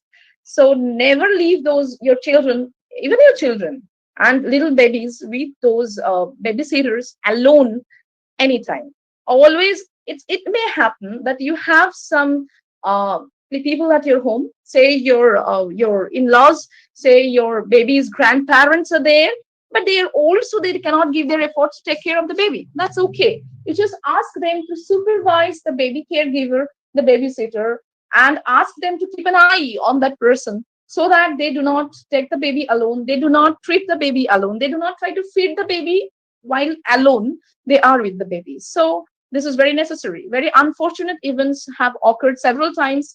And the most unfortunate thing that I should mention here, because many new mothers may be hearing, and this is a platform to speak, they do drug the babies. This is very unfortunate. And the baby remains, the baby remains calm. The baby sleeps for long hours. And the working parents, they call up, they do video call. And then the babysitter says that she is sleeping. He's sleeping. I fed her or him, and she's sleeping for hours. But there has been some cases which have been, there have been cases, and those cases have been revealed, and those persons have been arrested. They do drug babies to make their own work ease. So never leave the babies. This is one thing I said. I don't want to mention other unfortunate events here. So be alert, never leave the babies with the caregivers. Stay away from depression. Life becomes different. Accept the changes, adapt to it. Find new entertainments, play with your little one. That is an excellent entertainment. Watch movies at home, because it is really really depressing. You cannot move to movie hall with your little one. And talk for many months you cannot, and after some months definitely you can, leaving your little one with their grandparents. But initially you cannot. Talk to your friends who are working mothers also. Share your stress with them. Share experiences. Experienced mothers can give very good guidance. Take tips from them. Enjoy this journey of motherhood. It's a lifetime experience. Infant care issues to be careful about. I mentioned the babysitter thing. And then grandparents, see, I put it in green. They are absolutely reliable. They're grandparents, they're your parents or your husband's parents. They have brought you up, so they know they're expert hands to leave your baby in. So be relaxed and avail the grandparents if they are available. Request them, beg them to be with you, and you can leave your baby with them, definitely. And creche or daycare, this is to be a bit careful about, but after your baby is little grown up, take proper, get proper information about the daycare that you want to put your baby to. Uh, you can get information from different sources. You can ask other people who keep their baby there, and then only you put your baby there. So this is all I had to say today. Thank you. Uh, Thank you so Thank much, ma'am. It was a very, very wonderful talk. It was like the whole breastfeeding and motherhood comprehensively in one session, and especially the motherhood part was directly from your heart, and all the practical points which you mentioned were very, very, very good. So, there is one question, ma'am, for you Yes. in the chat box. Ma'am, there was a slide in which it was mentioned that no food for garlic, food with garlic was mentioned, and we had a session where it was mentioned that garlic is said to be good galactagogue. So we just wanted some idea Yes. and Yes, I'll on tell this. you. The thing is that I have actually, my work field is oxidative stress and free radical biology. So I personally have some experience of working with garlic. Garlic is a very good antioxidant. Okay. But it is like, we consume garlic in our food as a spice. So very small quantity of garlic is good and safe. But if that, because it is very strong, the compounds in garlic that are present, they are very strong compounds. So a little bit overdose of garlic can lead to very bad consequences. I have some direct evidence data with me. So it is recommended that yes, it is not necessary that you have to completely abstain from taking garlic. You can have garlic in your food, but small quantity should be taken care of. Small quantity, consuming small quantity is safe. Thank you, ma'am. Okay. thank you Any very more much, Dr. questions? Devostri Ghosh, for addressing the questions. So, is there more question? No, sir. That's it. Okay. Thank you very much. So now I would like to invite Mrs. Manju Verma to come on the stage, please. Hello. Yeah, Yeah. you are audible to us. Yes. Yes. I'm here. And thank you very much for asking me to be a part of this conference. Thank you to the organizers, and thank you to Dr. Mangala Vani for giving me this opportunity. Yeah. Okay. So my topic is complementary feeding, and Shall I share your slide? no, I'll be able to do it. Okay.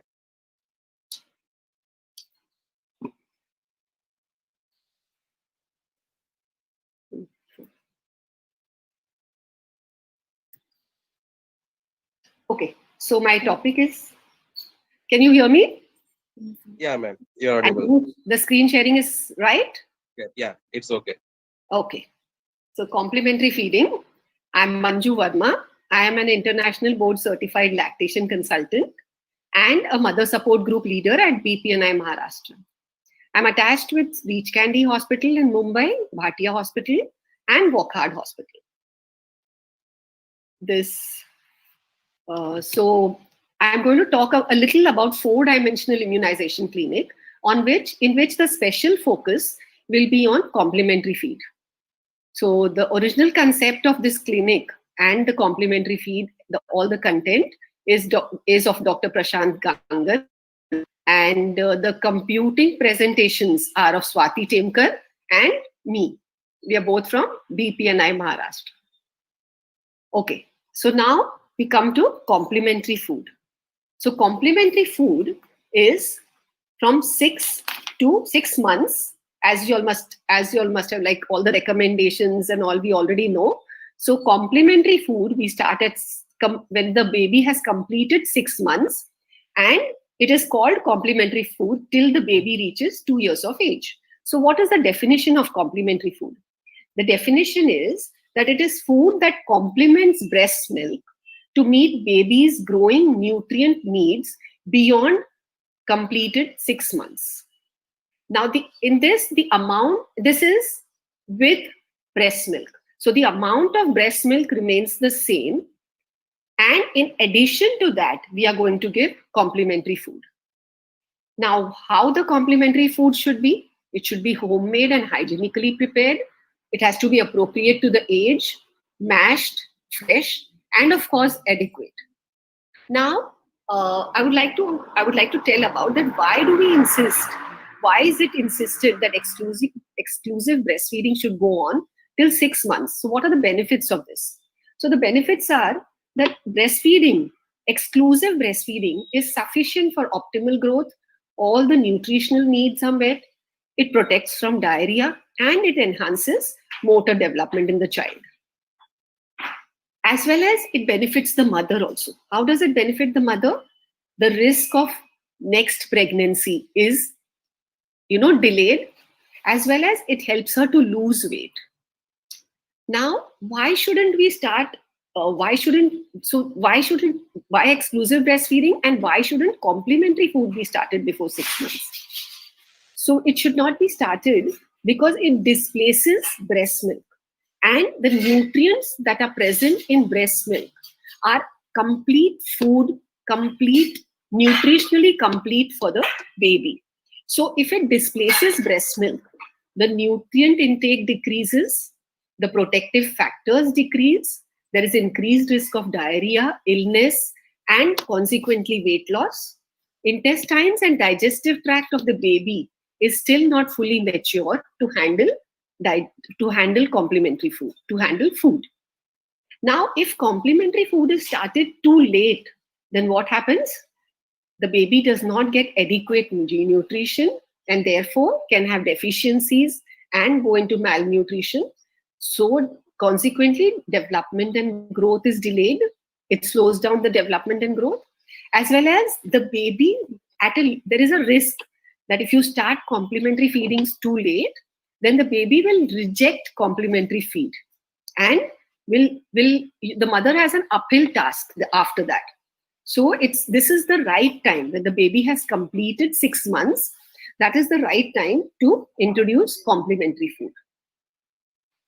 Now we'll just see this concept, which must have been discussed in some other lectures. I'm just mentioning it here. that there is an IYCN indicators known as minimum dietary diversity.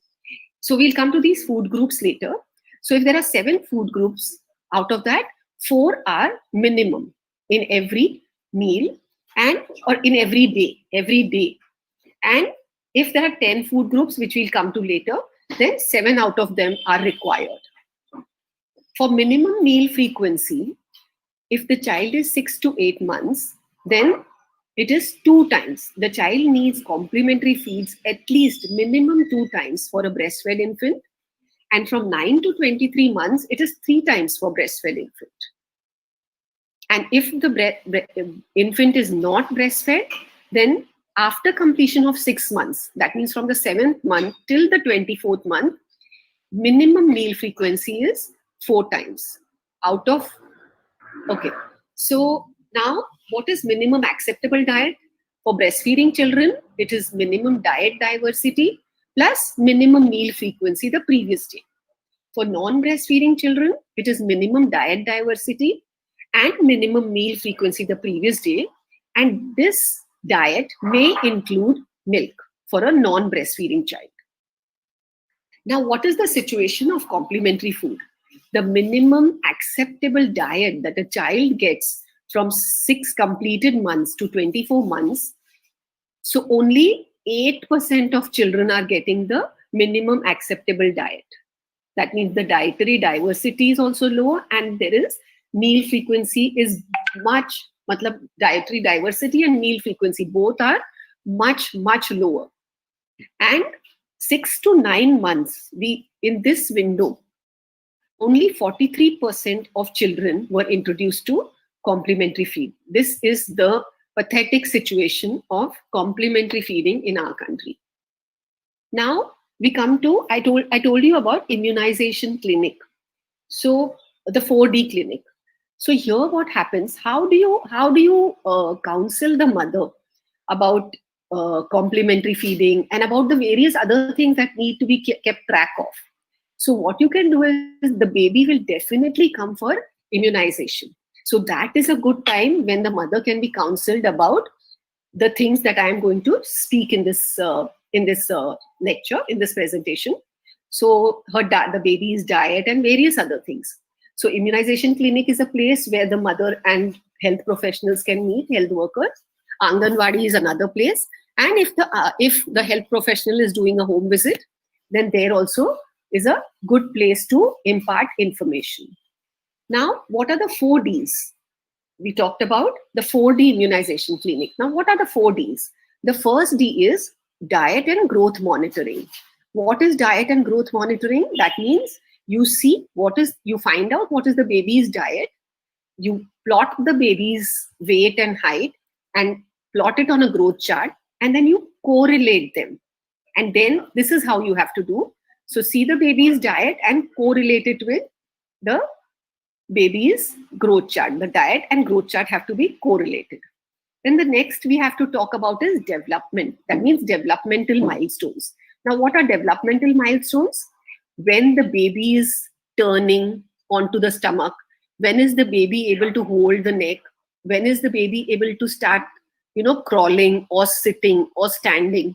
So all these developmental milestones, are they happening at the correct time? So this developmental milestones need to be looked into. Then the third D is drugs. In drugs, what do we see? That the mother, and if it is a low birth weight baby, then the baby needs to be given iron and calcium from birth.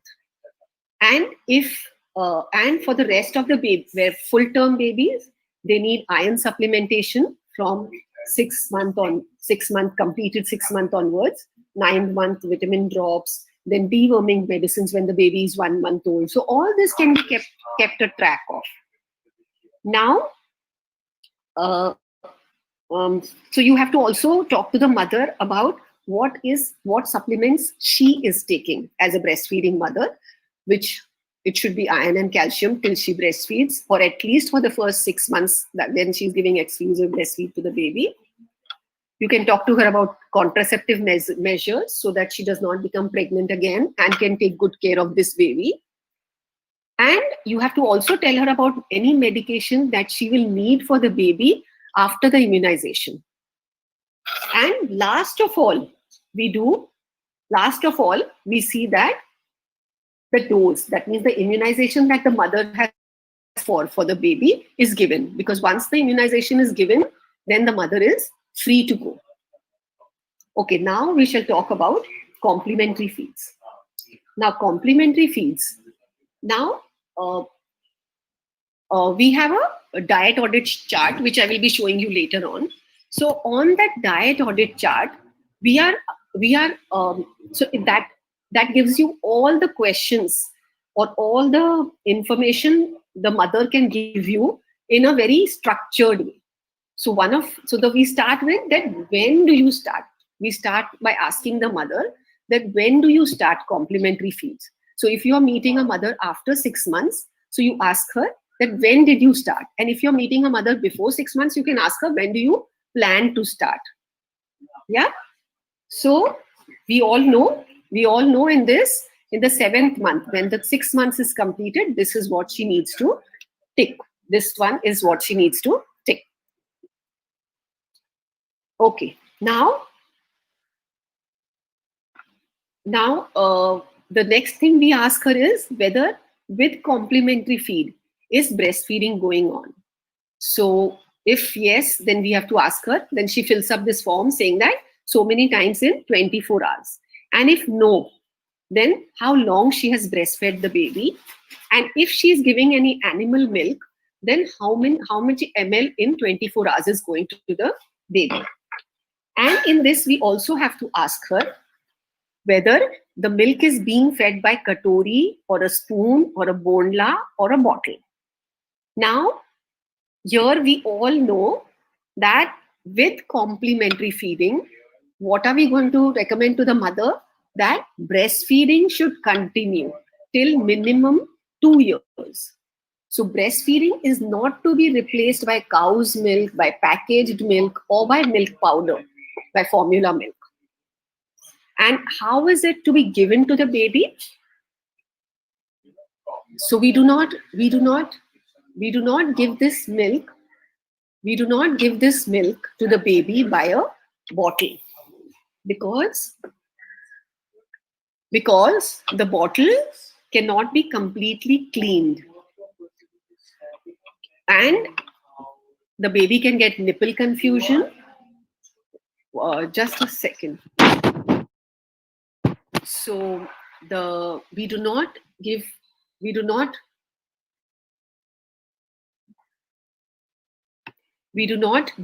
bottle because the bottle can give the infection because it cannot be completely, it's not so easy to keep clean and sterilized.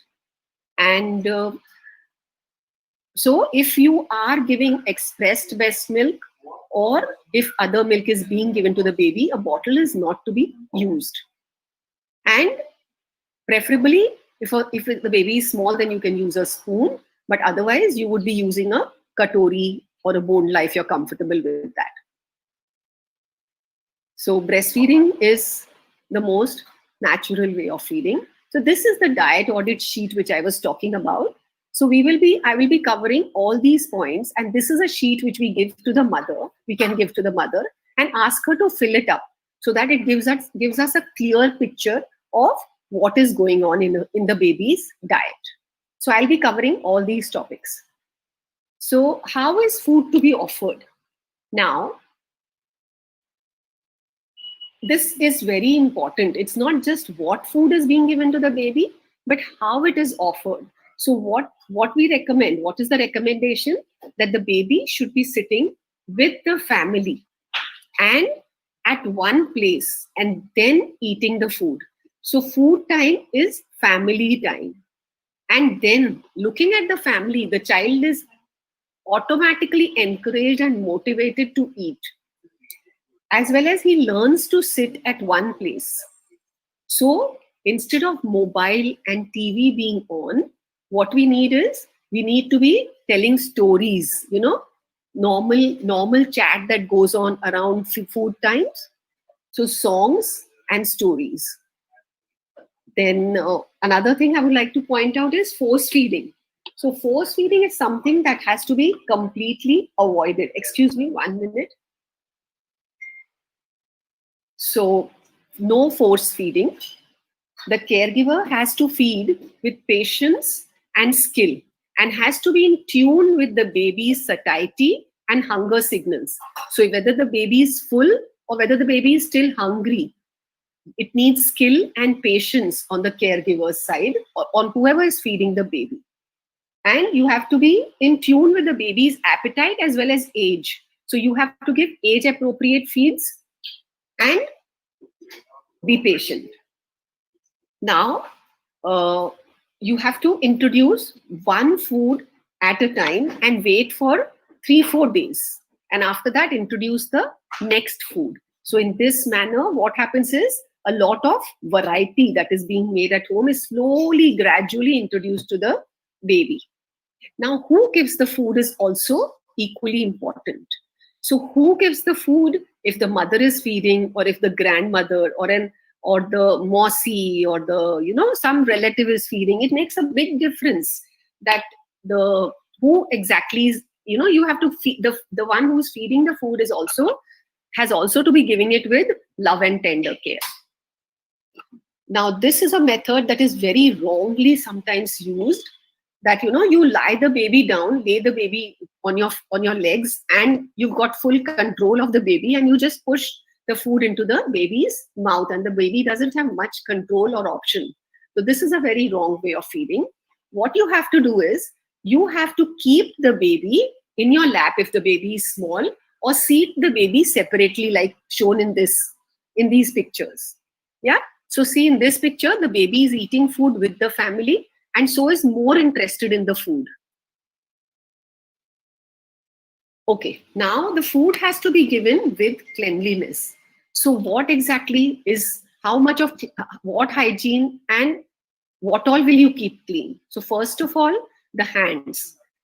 The hands have to be cleaned with soap and water of the person who is preparing the food as well as of the person who is feeding the baby. After you have cleaned the baby's potty, or after you have visited the loo, the toilet, or the washroom, after that, hands have to be cleaned with soap and water. So that hand hygiene has to be maintained at all times. Now you have to check the nails and dental hygiene of the child as well as the caregiver. So in this, if the family brushes twice a day, so the child learns to brush the teeth twice a day. Nails have to be kept short because otherwise dirt will accumulate under them, and that will go to the baby when you're offering food by hand to the baby. So always nails have to be cut and kept clean. Mothers, babies, as well as anybody who is handling the food. Nail polish is a complete strict no. Okay, now water. Water also, you have to maintain cleanliness in the drinking water. So whatever means of keeping the water clean that you are employing, you have to do that. Vegetables need to be thoroughly washed. When thoroughly washed and then made.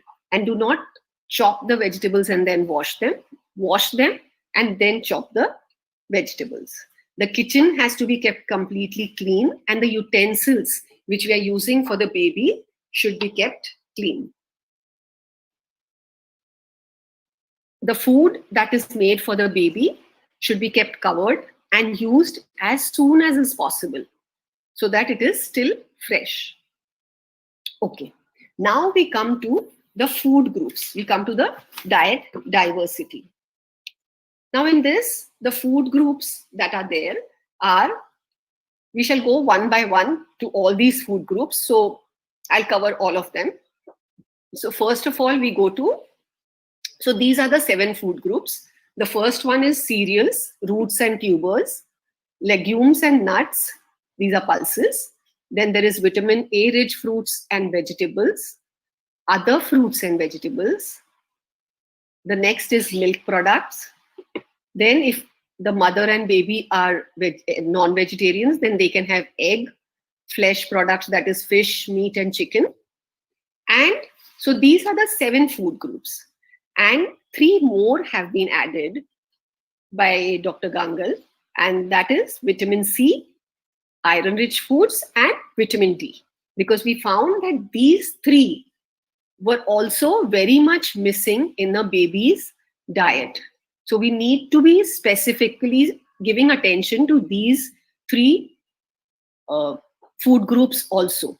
So if we take first 7 food groups, then at least 4 have to be there daily, at least any 4.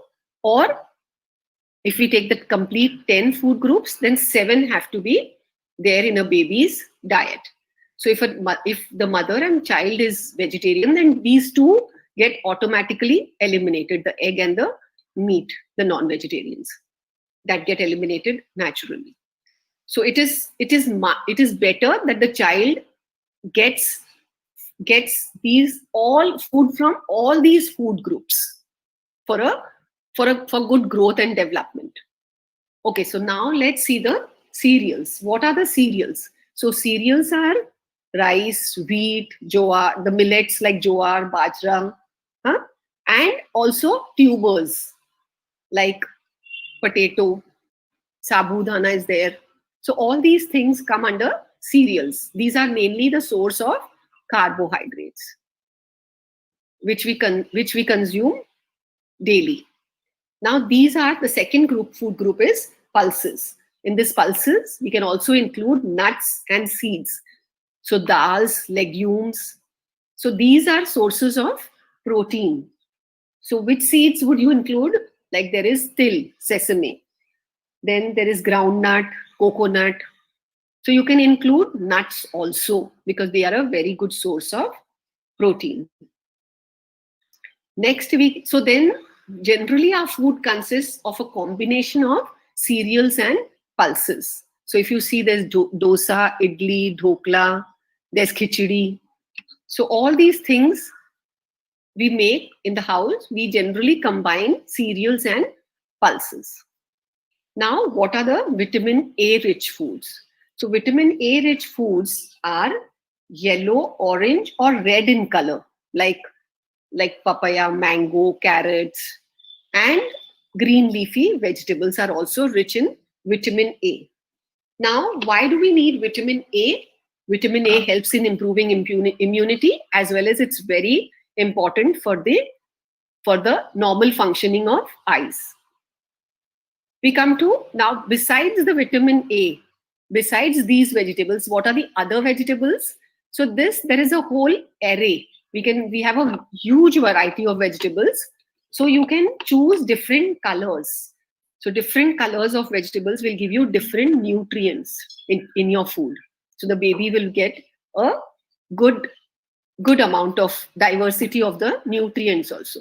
So these are the other vegetables that the mother can include in baby's diet. Now, the 5th food group is dairy products. Now in this, milk is not a part of complementary foods, because the recommendation is that the mother should continue breastfeeding along with complementary food. So only if a child is not breastfeeding can you offer milk. But otherwise, you can offer milk products. So like what milk products can you offer? So we can make yogurt, that is dahi, or chas. Then you can have homemade butter or ghee. You can make paneer at home. And you can even give the child the malai, the cream that comes on top of the milk. For softening the food, even the malai can be used. Or you can use dahi. Or you can just give the baby dahi. If the baby likes it, then you can offer. So these are all the milk. Or you can also make kheer if you want. So these are all products which have been made from milk. But the milk itself should come from the mother. Okay, now we go to the next food group, and that is the non-vegetarian food. So in that, one food group is eggs, and the rest is the fish, meat, chicken. Now, all these are very good, high quality proteins and iron source. It's a good source of iron.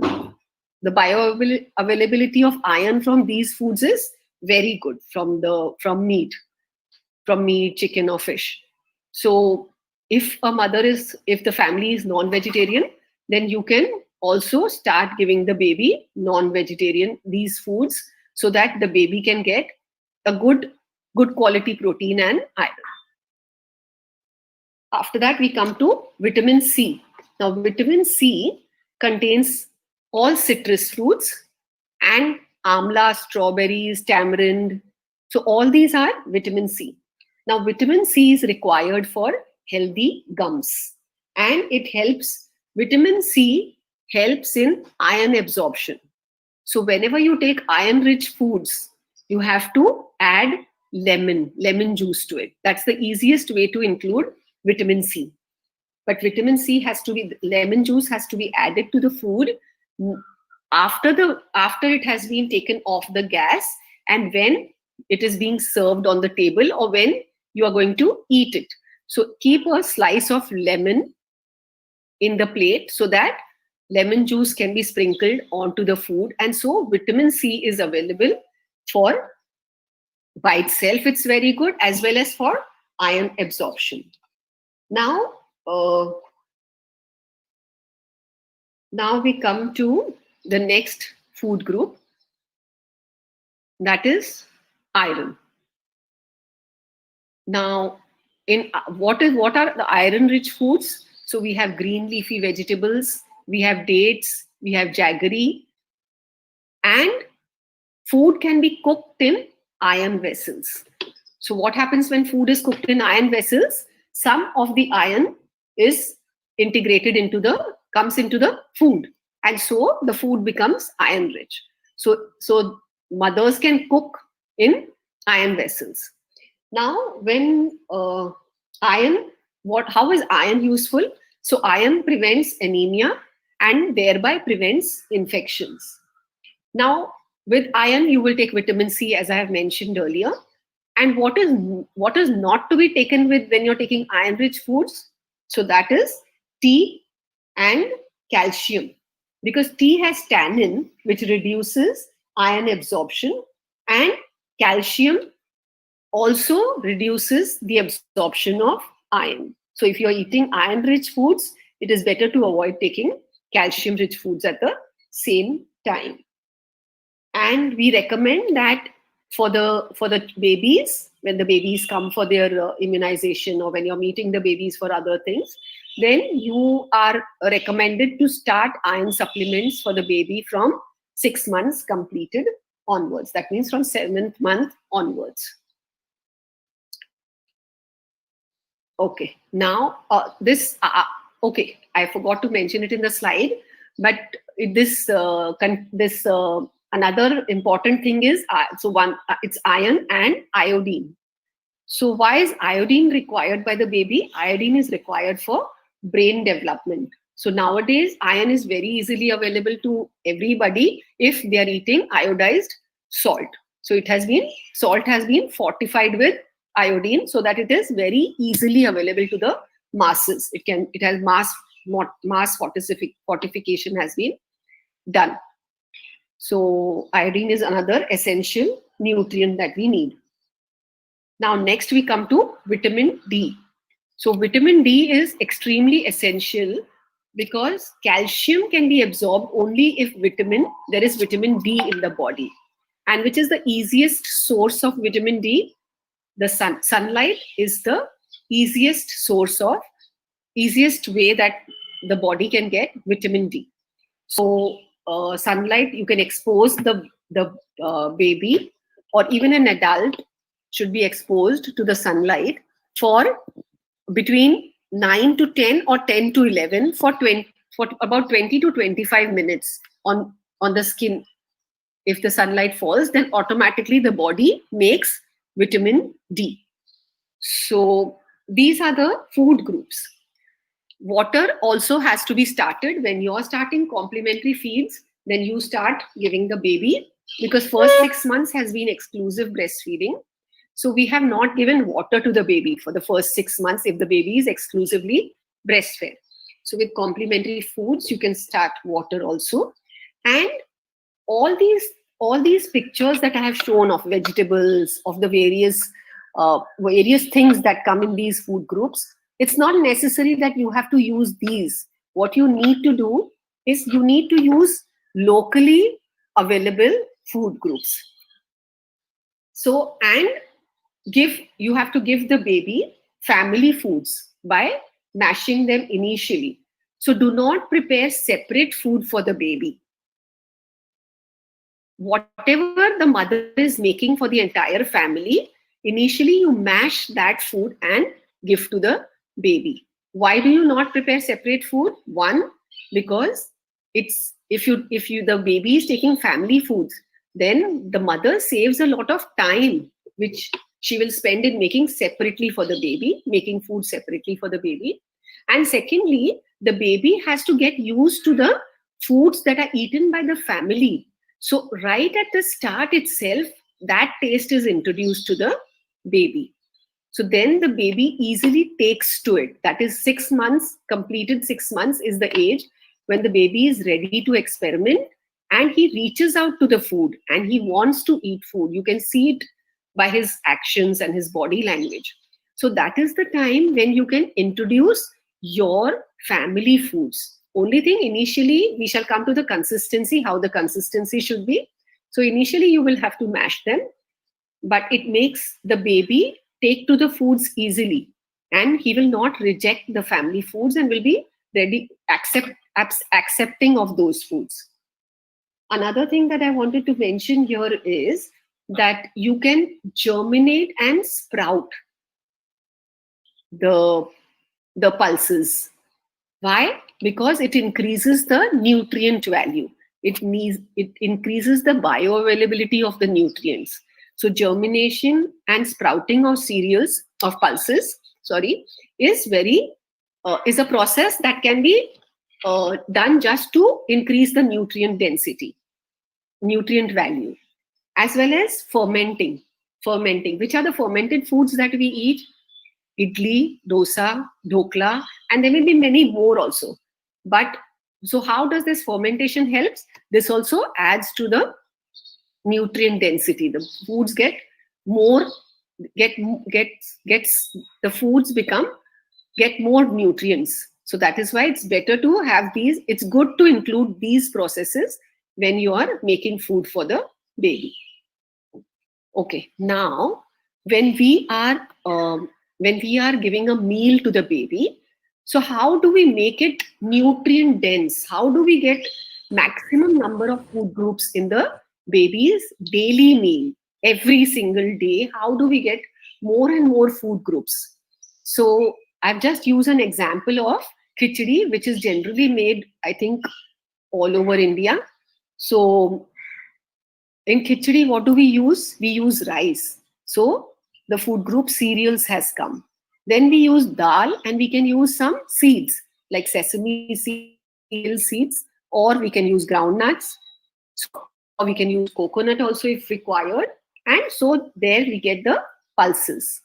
Then we can use grated carrot in that khichdi. So vitamin A has been included. If you want to add any other vegetable, if you add palak, you will get iron, or you can add just any other vegetable to the khichdi.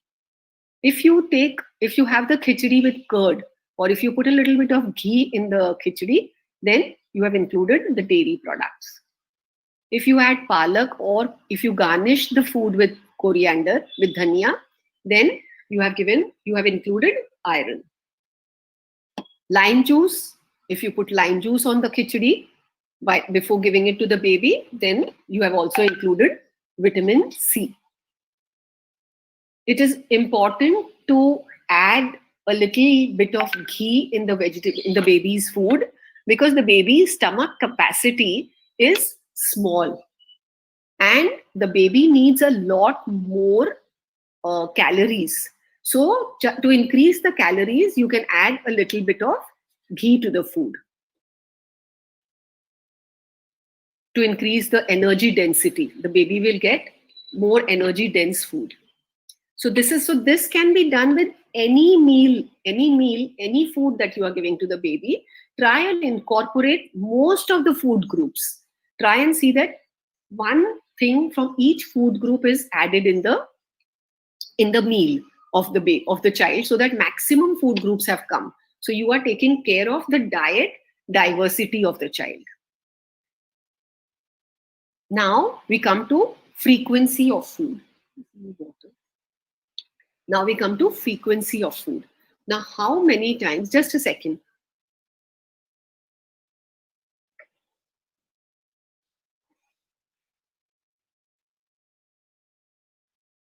Okay. So now we shall see how frequently we need to give food to the baby. So we ask the mother as to how many times is she giving complementary feed in 24 hours. Is she giving breakfast? If she is, then what is the time that she is offering breakfast to the baby, to the child, to the infant? Then lunch, evening snacks, and dinner. If these meals are being offered to the baby, then what are their timings? She's supposed to write in front of them. Now, an exclusively breastfed baby between 6 to 9 months, between 6 means completed 6 months. So between 6 to 9 months should have minimum 2 to 3 meals, 2 to 3 complementary feeds per day. And 9 to 24 months, the meal frequency needs to be 3 to 4 times per day.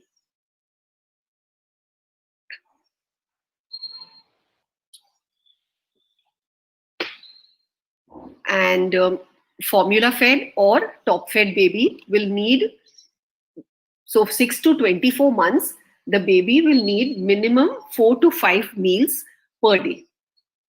Now for breakfast, these are the various options. Now you have to avoid making, which number is this? This number. Okay. Avoid making separate watery food preparations for the baby, like watery dal, rice water, soups, and juices have to be avoided. How will you soften the food? The food that you're offering, the family food that you're offering to the baby needs to be softened. What will you do? Use it, you mash it with hand, or you use a spoon, but you do not use a blender or a mixer grinder. And why not? Because that it's difficult to maintain hygiene and the child will get used to pureed food. So let the child have some texture. You can mash it with hand and then give it to the baby. And what can be used for softening? So breast milk is the best that you can use for softening the food, or you can use dal, curd, or you can use dahi, milk. Milk is another thing that you can use for softening. Now, what is the quantity of complementary food? It depends on the age of the baby. So you have to ask the mother how much she is giving at each meal, how much of a bowl, like half a bowl, 3/4 of a bowl, or a complete bowl.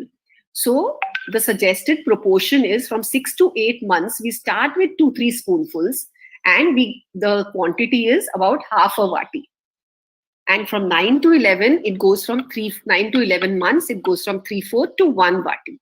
And in the second year, from 12 to 24 months, the baby will most probably have 1 vati or more of food. So this is the proportion.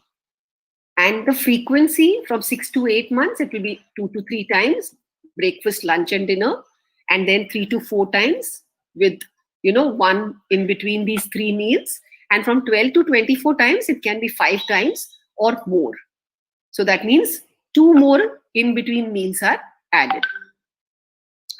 Now, to increase the food consistency, we have to do this. We have to consistently make. Now, food consistency is a very important aspect. Why? Because we have to avoid watery food. So how thick should food be? Food should be thick enough so that when you take it in a spoon and you tilt the spoon, it should not just run off the spoon like oil, but it should stick and stay on the spoon for a while, like ghee or frozen coconut oil. So 6 to 8 months, you will give them mashed food. From 8 to 10 months, you can give them finger foods, which are soft foods, but you have to avoid anything on which the baby can choke. And 10 months and beyond, the baby can have home food, just like the other people. So this is a child eating food with his own hands. Now, how do you, so in this, we are trying to say that here you can help the child to be independent. So slowly what happens is the baby, while you are feeding the baby, the child also tries to put his hand into the food and pick up food. So let the child get independent, let the child feed himself slowly. He will not be able to fill his stomach, so that you can complete the meal, but let him start experimenting with his motor control, picking up food and putting in his mouth, and you will find that slowly the child becomes independent and can feed himself. A complete meal can be fed by the baby as the child grows up. So this independence needs to be encouraged. Now, how do you diagnose vitamin deficiencies? So vitamin A will cause problems in the eyes. Vitamin B will cause problems in the mouth or on the lips. Vitamin not give you, you won't have healthy gums if there's not enough vitamin C. With iron, the pallor of the tongue and of the, if you see beneath under the eyelids, so then you'll be able to see a light pallor instead of a richer pallor or instead of a darker pallor. So that is iron deficiency. You may be able to diagnose goiter and vitamin D deficiencies. Now we'll quickly see what is the complementary feeding, how complementary feeding should be when the baby is ill. So when the baby is ill, what happens is if the baby has cold or if the baby has diarrhea or is just generally ill, what happens is the baby will continue to breastfeed but will reject food. So breast milk continuing gives the baby some calories, some nutrients, as well as some fluid, as well as some protective factors, immunity to get well. But you can also offer the baby soft, tasty, and his favorite foods and easily digestible foods. So, and offer small, frequent feeds because the baby may not take his usual quantity of meals as he was taking earlier. So when the child is ill, what you have to do is give small, frequent feeds and something that the baby is accepting, something that the baby likes, as well as it is easily digested. So you have to continue offering food and coaxing the child to eat when he is ill. When the child recovers, you have to give one extra meal per day for at least 15 days so that the child can make up because his appetite increases once he recovers. So he will easily take an extra meal or extra quantity of food, so to catch up with to recover the weight loss, to get the weight gain back. And junk food is a complete no. So what all will come in junk food? Like most mothers seem to think that biscuits are not part of junk food, but any biscuits, whether it is Parle-G or it's Marie or it's any biscuits that you get in the market are part of junk food because they will give you calories, but the nutrient value is nil. So soft drinks, pizzas, fries, burgers, so all these things, all these things are part of junk food, which has to be avoided at all costs, especially in these times because they are so easily available. So it's very attractive to the baby and it's very easy for the baby to get addicted to them. So this has to be completely avoided. Thank you for listening to my presentation, and I hope it was easily understandable. Yeah, madam. Thank you very much for your informative session. It was very good. So now I'm requesting Dr. Reshmajan again to take the questions, if any, on chat box. Yes, sir. thank you, Manju madam, for such a nice session on complementary feedings in a detailed way. It solved all the queries, I think. So the participants do not have any questions. So I think you explained every aspect of it, like how much to give, when to give, how to give. So thank you, Manju ma'am. Thank you so much for the appreciation. Thank you, ma'am, for being with Yeah, us. yeah, okay. My pleasure. So now I would like to request Dr. Shomajita Chakraborty to come on the stage.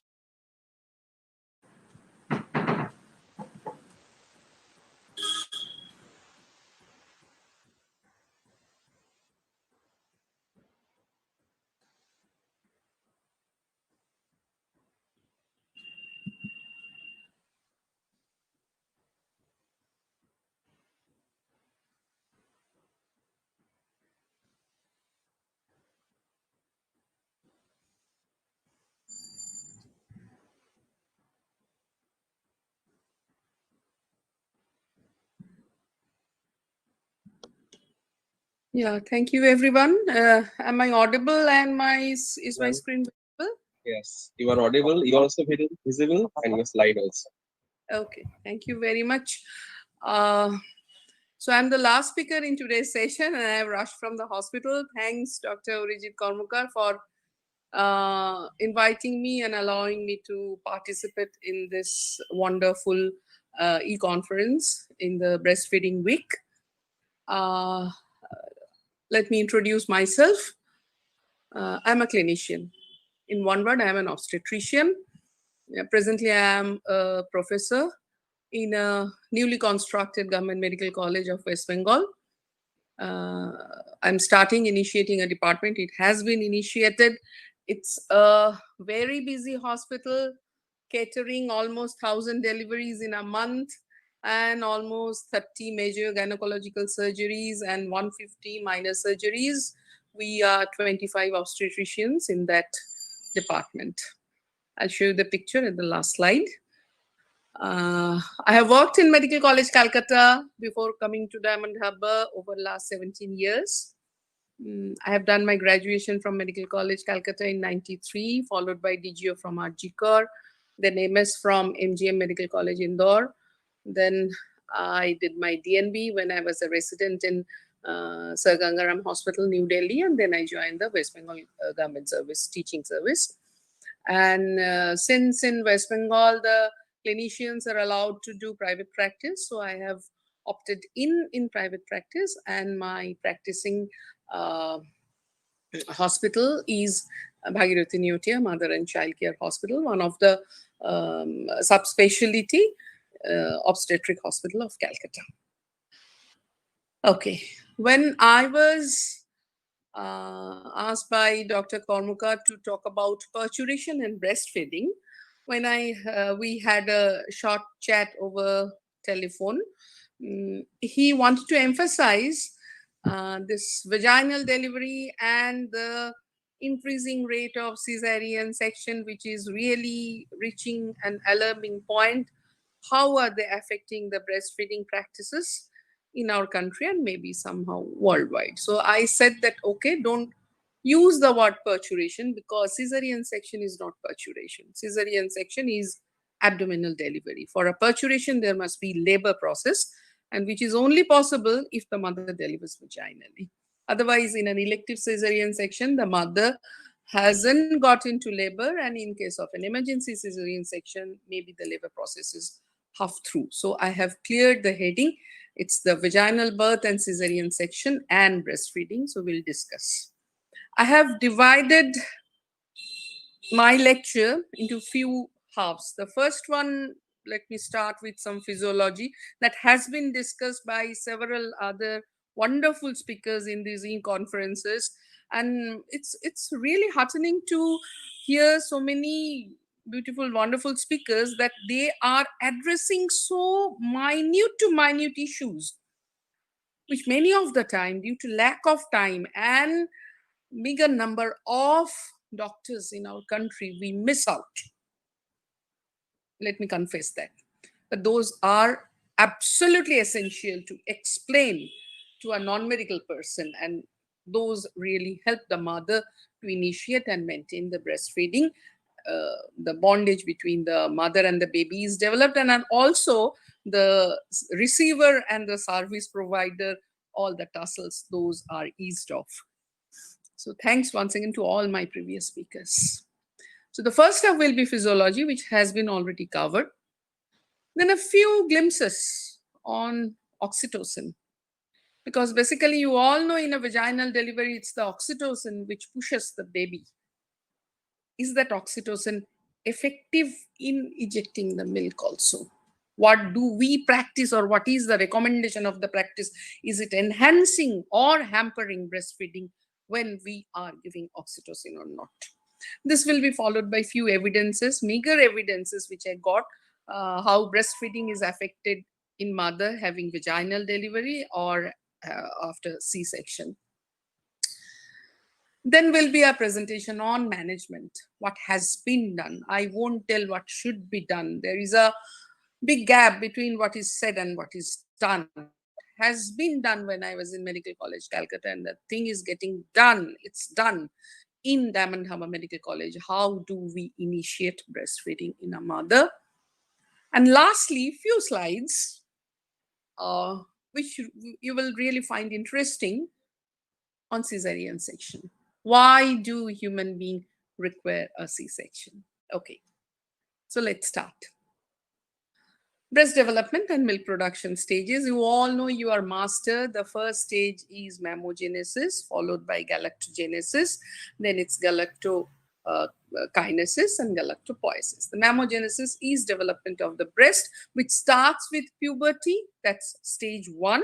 And stage 2 occurs during pregnancy. There is development of the breast tissue, the alveoli, and the glandular tissue. Then comes the stage of lactogenesis, the secretory initiation and activation, which takes place during second half of pregnancy. And in the stage 2 of lactogenesis, when there is copious milk production, that happens basically after delivery.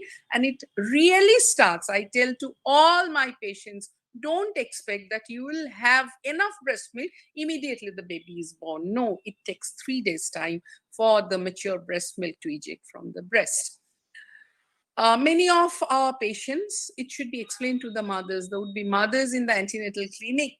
They come to us and say after 16 weeks, madam, some secretion is coming out from my breast. The milk is coming out from my breast. And with the misconception, they say, madam, I am not having any breast secretion now, because they have heard from their relative, from their neighbor, that there will be breast milk while she is carrying the baby. So that is basically a form of colostrum, which can get secreted from the breast from 16 weeks of pregnancy, and later on it turns into the fully formed breast milk. What is most important to tell the mother is the breasts will develop, they will become heavier during pregnancy than a non-pregnant female. So you must get adequate breast support during pregnancy. A larger size bra, a bra with a larger cup, that's essential. And very importantly, which I believe the male obstetricians fail to counsel the mother, is the preparedness of the breast. The nipple shouldn't be flat, the nipple shouldn't be retracted. Tell the mother that you must have a soft, supple, well-pouted nipple. I tell to all my patients, my private patients, my hospital patients, remember, a tiger cub feed on tiger's milk, and a human cub is fed on mother's milk. Your milk is the first food and the best food for your baby. So prepare the mother to feed the baby from the antenatal period only. Then the ejection of milk, that is triggered by the rapid fall of progesterone with the delivery of the placenta. Placenta is the richest source of progesterone. So there is enough prolactin even during pregnancy. But why the milk doesn't secreting from the breast? Because of high level of progesterone, which is getting secreted in the placenta. And once the placenta is delivered out of the mother, in the third stage of labor, then only the prolactin and oxytocin will start functioning and there will be ejection of the milk. And galactopoiesis is maintaining the milk production. So basically the transition occurs from late pregnancy till first week after delivery. So in primiparous women, these breasts are learning for the first time. It will take slightly more time and the milk volume is lower than a multiparous who is giving birth to the second baby. Lower milk volume is also observed in women with cesarean birth compared to those delivered vaginally. It's a statement. I'll put some scientific evidences which I have gathered from the internet, from distant country, from our neighboring country. Well, late onset of milk production has also been seen in women who have retained placenta. If the placental bits are retained, the progesterone level will not fall and the mother will have difficulty in milk production. And also if she has got other medical disorder, diabetes, because insulin is very much related to androgen. High androgen can lead to insulin resistance. So insulin acts part and parcel with other galactagogue hormone. And a stressful vaginal delivery, the mother is stressed. So we know very little about the brain function, and all these functions start from the cerebral cortex level. So the mother has to be eased before you initiate breastfeeding to a new mother. Now the galactokinesis, depends that ejection depends on the suckling mechanism of the baby, followed by contractile action of the muscles nearing the duct mouth, and that helps in expression of the milk and alveoli in the duct. So the baby must suck for the milk to be expressed. It's very vital thing. Okay, put the baby in mother's breast and the baby will start sucking. Now, what about the effect of oxytocin? Oxytocin is high when the mother is having a vaginal delivery. I am talking about endogenous oxytocin. Now, does this endogenous oxytocin help in ejection of milk or enhances ejection of milk following birth? Definitely it will enhance. But what do we practice? What is the present day practice and recommendation? I'm pretty sure not a single obstetrician throughout the world will dare to deliver a mother vaginally, and following which, once the baby is born, they will dare not to administer oxytocin bolus to the mother. It's a recommendation from WHO to give 10 international unit of oxytocin intramuscular after the baby is born. Still the placenta is inside.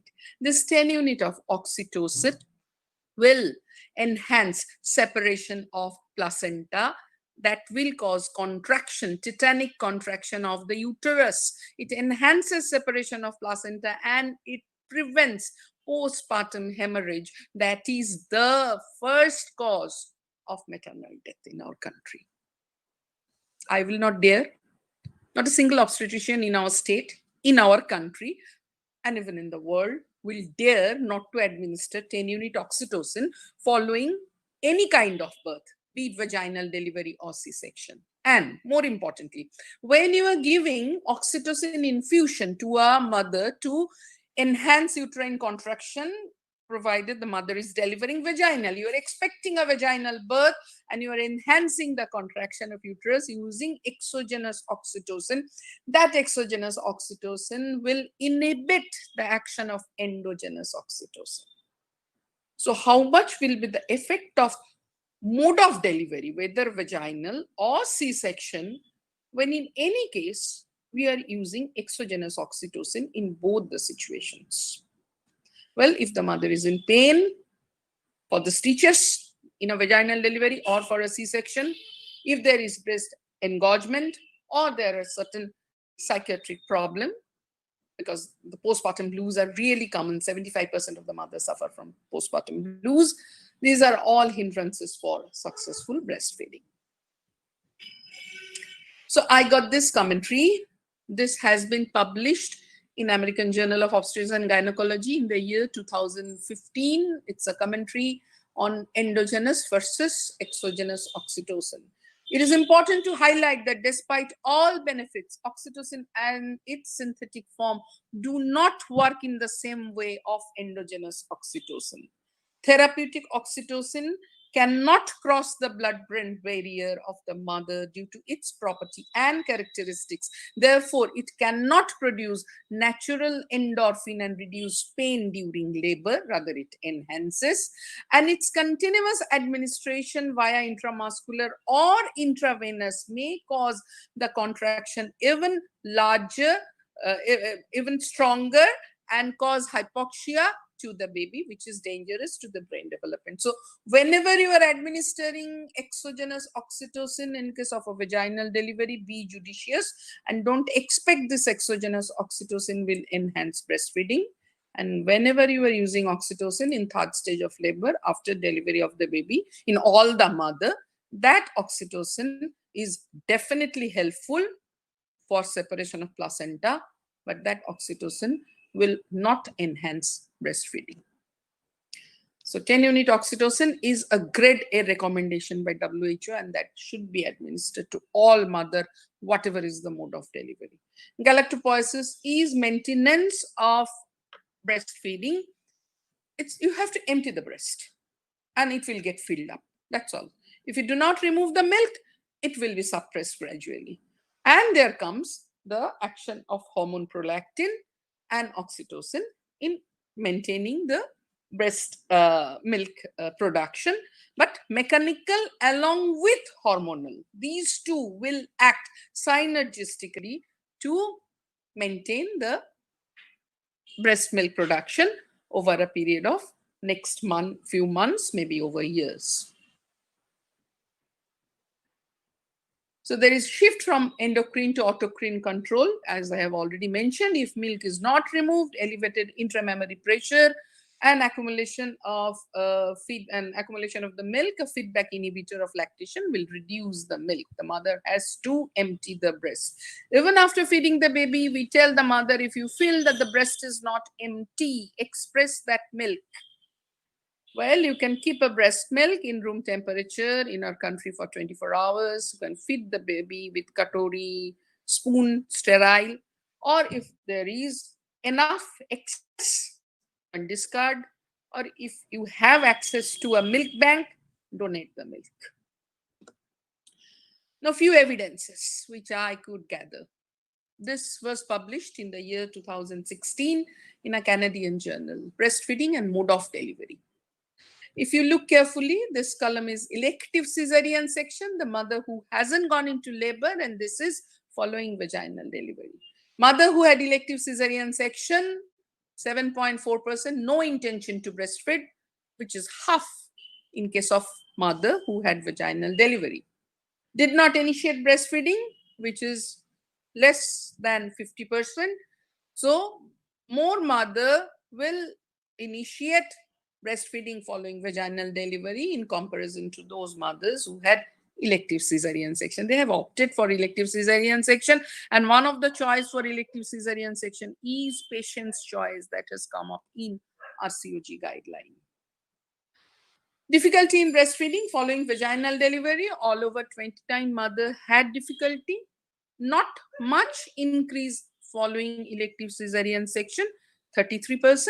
But following emergency cesarean section, those mothers who had to bear the pain of labor and then the postoperative pain, they had 41% had difficulty to initiate breastfeeding following emergency cesarean section. This is from the same Canadian study.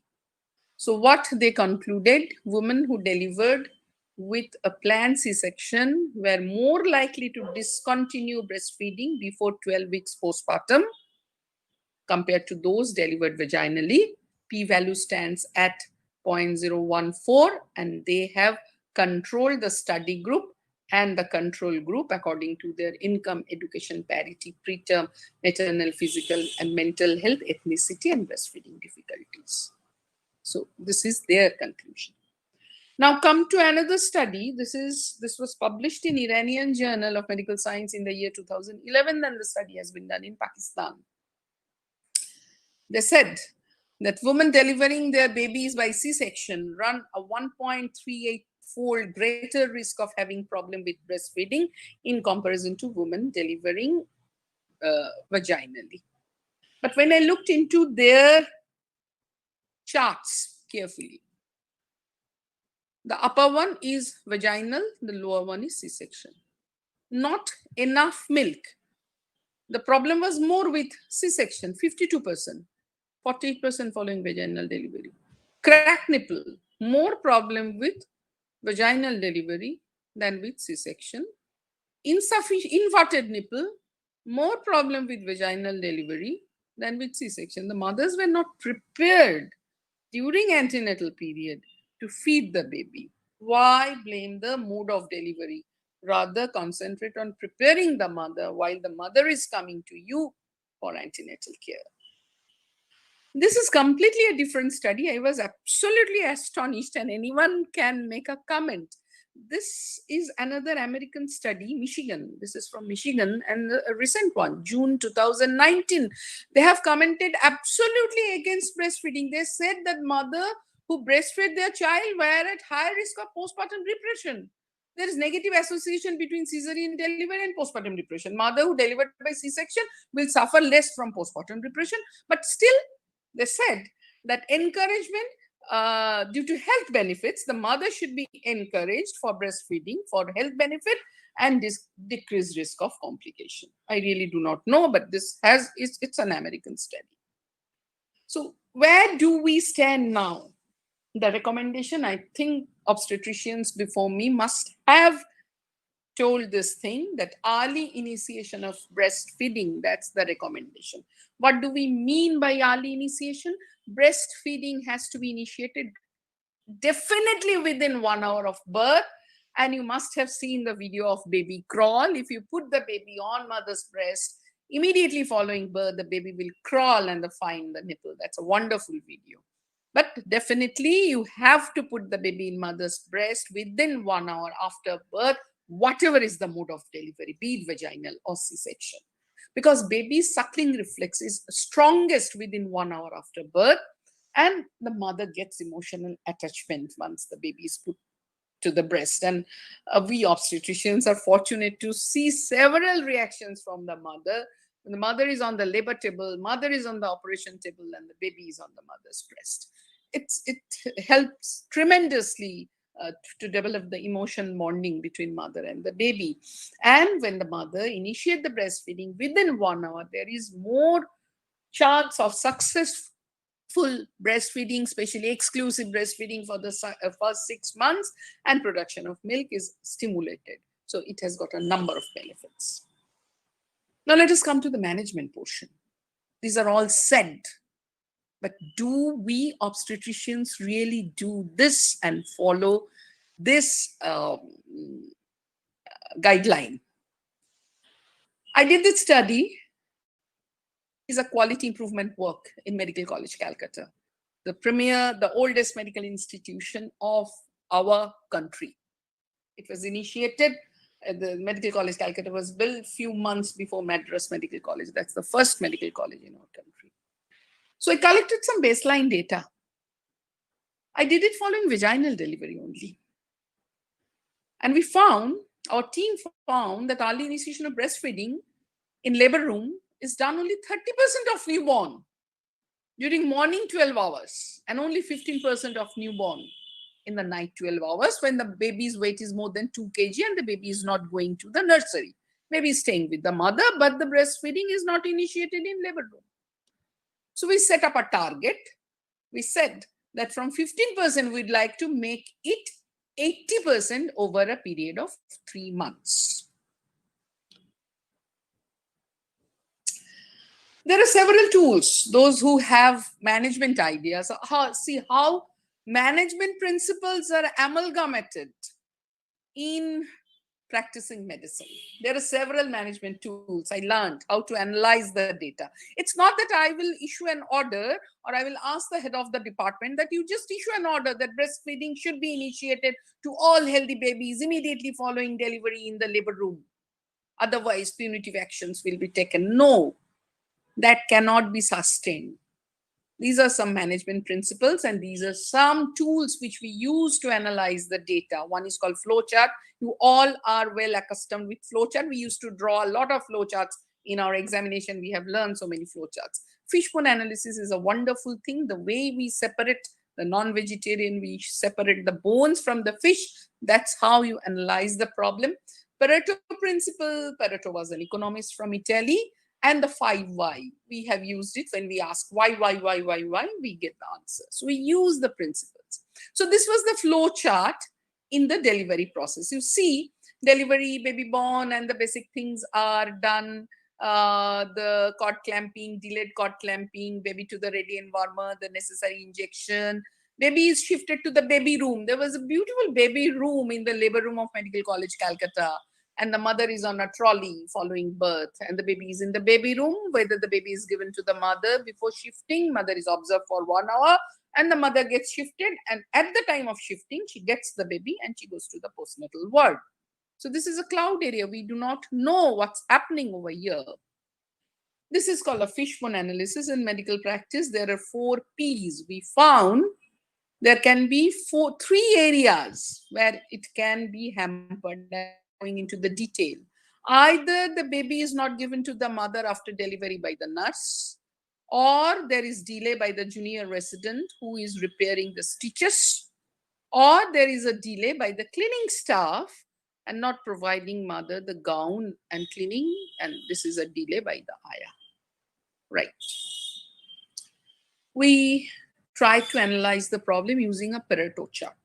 Believe me, I never collected the data. It's always, I was the team leader, and the data was collected by the MSc nursing sisters.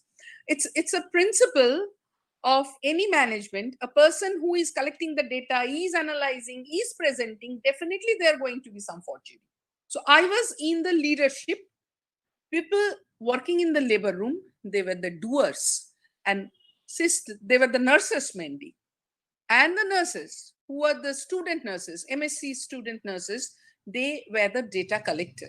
So they collected data in the postnatal ward from the mother who has delivered in previous 24 hours. And I asked them just these 3 questions: whether there was a delay by the doctor in stitching, whether there was a delay by the sisters, they didn't give you the baby, whether there was a delay by the ayah, they didn't clean you in the right time. See, this was the answer. Number 1 column. 28 mother, we asked 3, 4, 5, 6, 7, 35 mothers. And 28 mother answered that the baby was not given to me by the nurse. 3 mothers answered it was delayed by the ayah. 2 mothers replied that it was delayed by the GR. And 2 mothers, they said, no, our baby was shifted to the nursery. None of the mother was unwilling. All mothers were very much willing to feed the baby within 1 hour. So we know the recommendation, we are not following. So what is said and what is done, there is a big gap between said and done. So we use the 5 why principle. I could have called the nurses, I could have called the labor room in charge, and I could have told them, see, sister, it's basically you people are not giving the babies to the mothers and you are at fault. So I will punish you. I will inform to the principal. I will inform to the superintendent. No, that is not the way to improve quality work. I asked the nurses, what's the problem? They answered that the mothers are shifted to a trolley following delivery. Once they are clean, once the stitching has been done, then baby is kept in the baby room. Okay. Then why are you not giving? They said the mother is in the trolley. If we have to give the baby to the mother, we have to stand by the side of the mother. Why you can't stand? Because there is shortage of staff. We have to do other work. And if by chance the baby fall from the mother's hand on the ground, next morning we'll have a show cause letter. So that was the problem. I can't blame them. So we had some change ideas. Initially, we thought that can we involve the doctors, the junior doctors, to help the sisters? The next idea was to put some earmarked bed inside our labor room. And the third idea was, can we allow one female member from the patient's home to stand by her side and help her to initiate breastfeeding? The outcome measure was how many percentage of babies they got the breast milk. Breast milk was initiated within 1 hour. There are certain other measures. I'm not going into detail. Balancing measures are the bad effects, right? So we started collecting data every day. The MSc nurses, they used to go to the postnatal ward on the next day morning with a list how many mothers have delivered vaginally in previous 24 hours and used to ask them, have you initiated breastfeeding in the labor room? And my team, myself, we were only 2 doctors in the team and rest 5 were nurses. I'm really proud of them. And every week on Wednesday morning, we used to sit with the all previous 7 days data and we used to put in the chart. The flip-flop started from 15, it came up to below 30 in morning. It was once again around 15 at night. We thought, okay, let us come. This is called PDSA, Plan, Do, Study Act. Plan, Do, Study. You have to do. It's not that only you have to tell, you have to do, and you have to analyze whether it went wrong, how many, where it went wrong, what step can you take to rectify. And this all comes up with discussion amongst the team members. It's not that I am the team leader and I will put an order and everybody has to follow. No, it's a nice thing. Once you get into the habit of doing this thing, it's a real challenge where everybody can enjoy and share the fruit for success. So we thought that let us go ahead with allowing a junior resident to help the sisters. We cleared the flow chart, and this flow chart we made a flex and we put it in the labor room. So the mother shifted to trolley, give the baby to the mother, help the mother to initiate breastfeeding. It once again started flip-flopping, little rise in day shift. The night shift was still faltering. The second PDSA, the second change idea, we thought that why can't we remove all these 4 trolleys from the labor room and why can't we arrange for 2 beds, 2 earmarked beds, breastfeeding beds, maintaining privacy of the mother, and the mothers will be shifted on this breast. They can sit, the beds are pushed beside the wall so that the mother in a bed, 2 or 3 mothers can sit. It's a government hospital, very busy government hospital. They can sit with back support on the wall and they can start feeding the baby. See, the flip-flop started. The day shift, it crossed 50. In night shift, it was around 50. We continued it over a period of 3 weeks.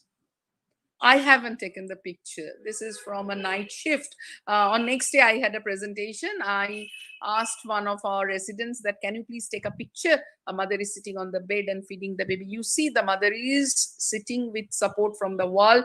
The sister is helping. There is a curtain because on the other side of the curtain, there is the main entry door. And you can see the mother is smiling and the mother is happy.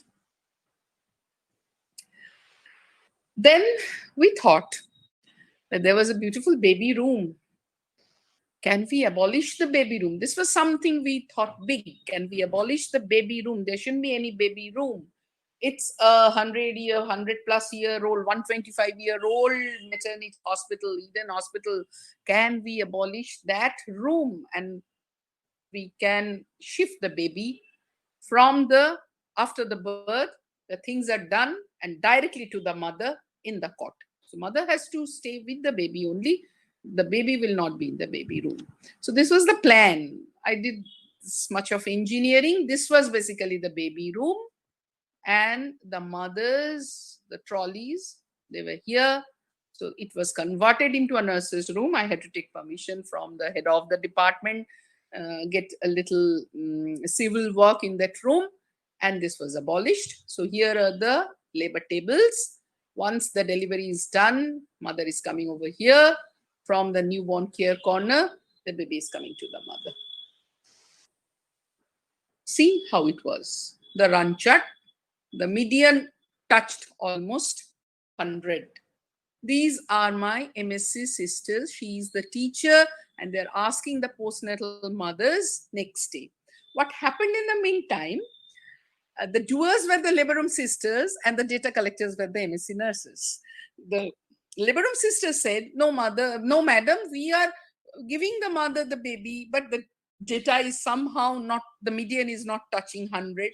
So we said, along with the question, can we put something in the mother's hand with which will indicate that this mother got the baby and initiated breastfeeding in the labor room within 1 hour after delivery?" So the sister started tying a red thread in the mother's forearm.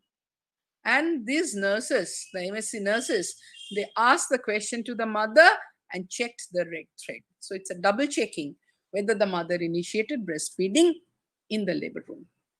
This was the day shift where the median stood at 100. This was night shift where the median stood at 81.5. So all the caregivers, 100% of the caregivers, the nurses, the residents, they were aware of the flow chart. Of the 100, almost 1/4 beds were earmarked for early initiation of breastfeeding, and we didn't require any outsider to be allowed inside the labor room in Medical College, Calcutta. So that stood at 0.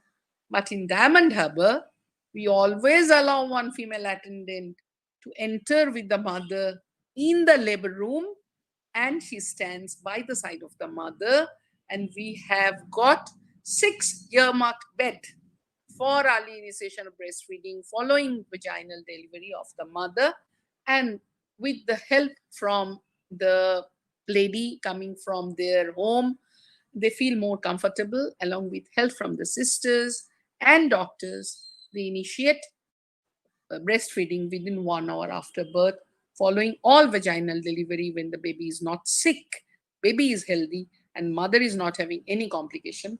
Mother is also healthy. She was our labor room sister in charge, and these staffs, they really helped. This is a picture from Medical College, Calcutta. Now, let us move on to some discussion, some words on C-section. Yes, C-section rate is increasing alarmingly. Emergency obstetric care says that ideal C-section rate should be 15%, 15% of all birth, but we cannot reach that. In India, it's around 20%, it's just below 20%, but it varies from state to state, and Telangana has got a very high C-section rate. In other country, in US, it's 33. In Brazil, it's 55.5. The same is in Egypt.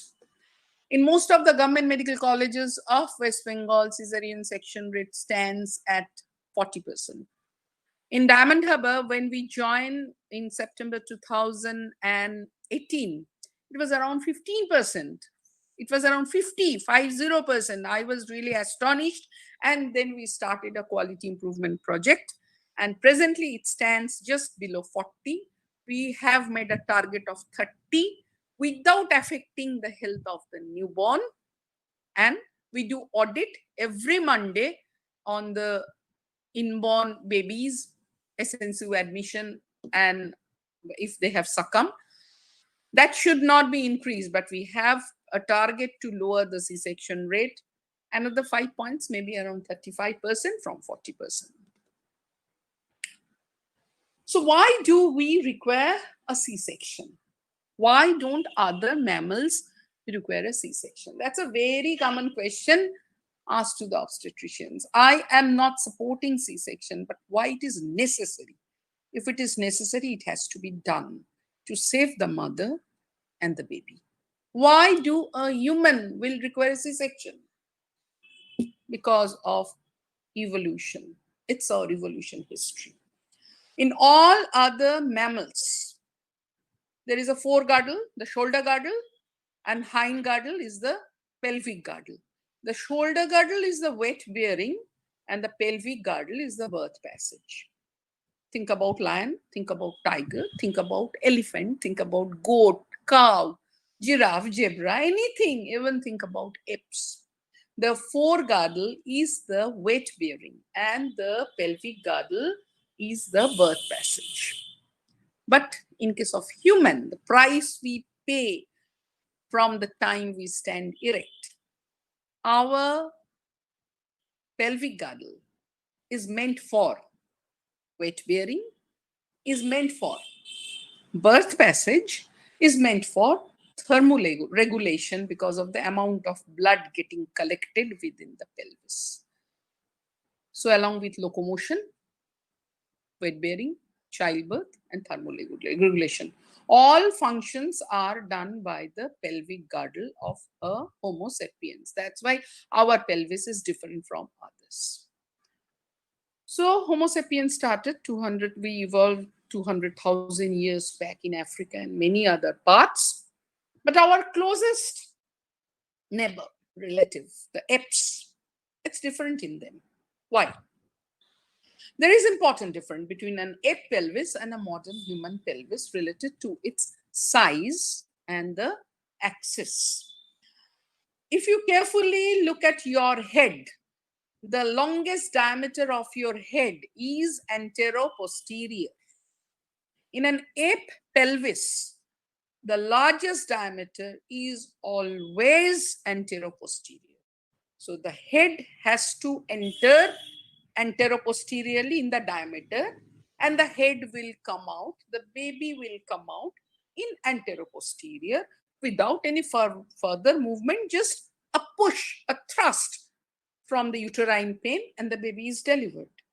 But that is not the same in case of human pelvis. Birth process is not only unusual, it's unique in human. And I'll tell you, there is a 10 centimeter passage which the human baby has to cross in maternal pelvis. It takes 10 hours and 10 movements. The baby's head enters transversely. In human pelvis, the longest diameter at the entry, at the inlet of true pelvis is transverse.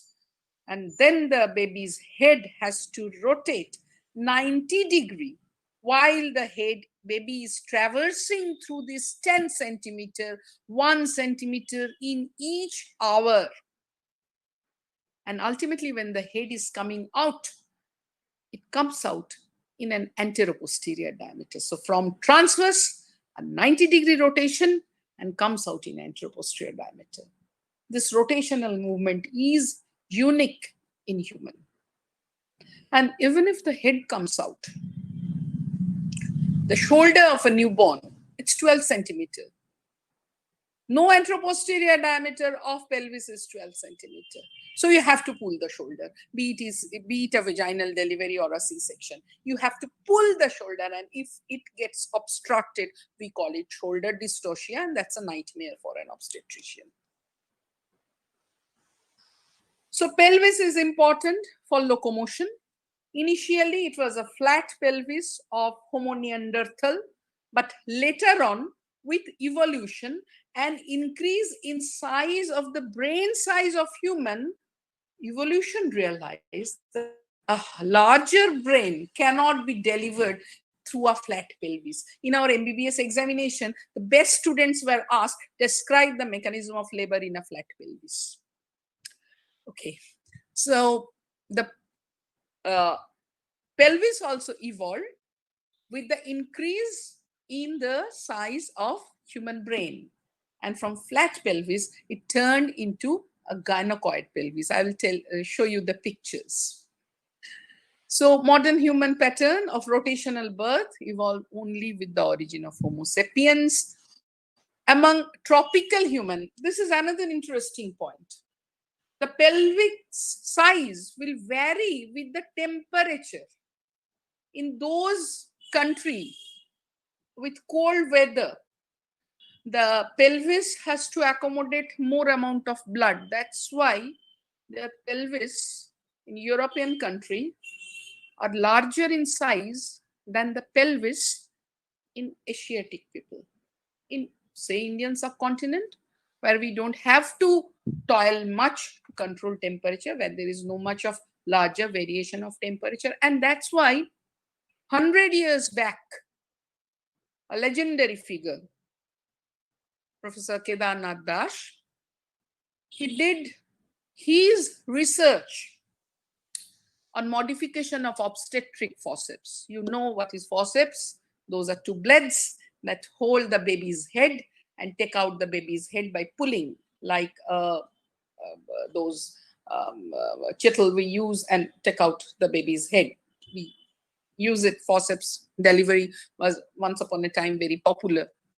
Now, what he did, he observed the European forceps, we call it Simpson's forceps. If Simpson's forceps is applied to Indian mothers, the mothers suffer tremendous injury because that forceps size is larger. That's applicable to European ladies, but not to the Indian ladies. That time there was no ultrasound, no CT scan. He did clinical examination and X-ray measurement of population, large number of population of female in our country, this eastern part of India. And there was a statistical analysis of the diameter, and that was done by Prashanta Chandra Mohalanobish of Indian Statistical Institute. The paper was first published in the ISI journal Shankha. How Indian pelvis is different from European pelvis.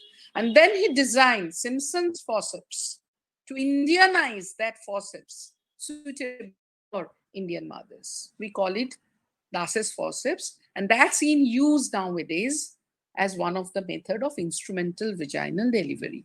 The other one is ventouse. That has also evolved 100 years back.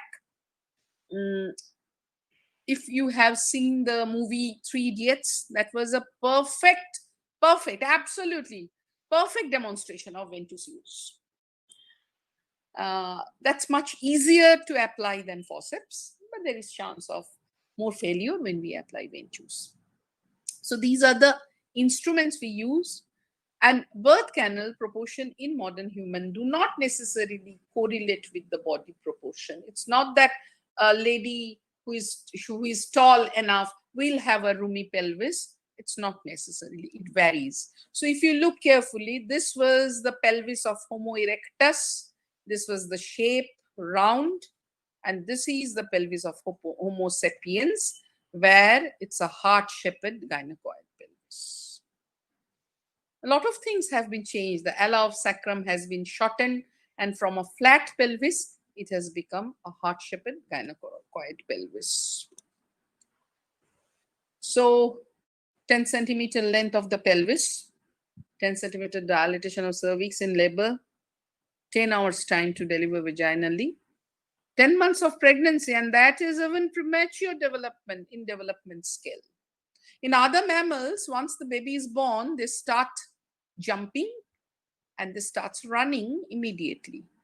But in a human baby, it takes 1 year time to run. So 9 months pregnancy is not the complete period for human development in utero. It should have been there for more amount of time, for few more months. But what could have been the weight of the baby? And that baby is never ever possible to be negotiated through a modern pelvis of a modern mom.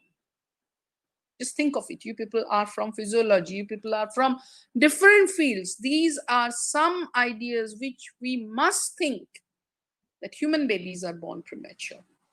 Even if the baby is born at 9 months, 7 days, after 9 months of 7 days of gestation. I have mentioned that there are 10 rotatory movement, engagement, descent, flexion, rotation, so many things. Then followed by crowning, extension, restitution. We have to gulp all these things and have to tell in our examination. So 10 centimeter dilatation, see, 10 centimeter diameter is the least pelvic diameter, which is at the level of ischial spine.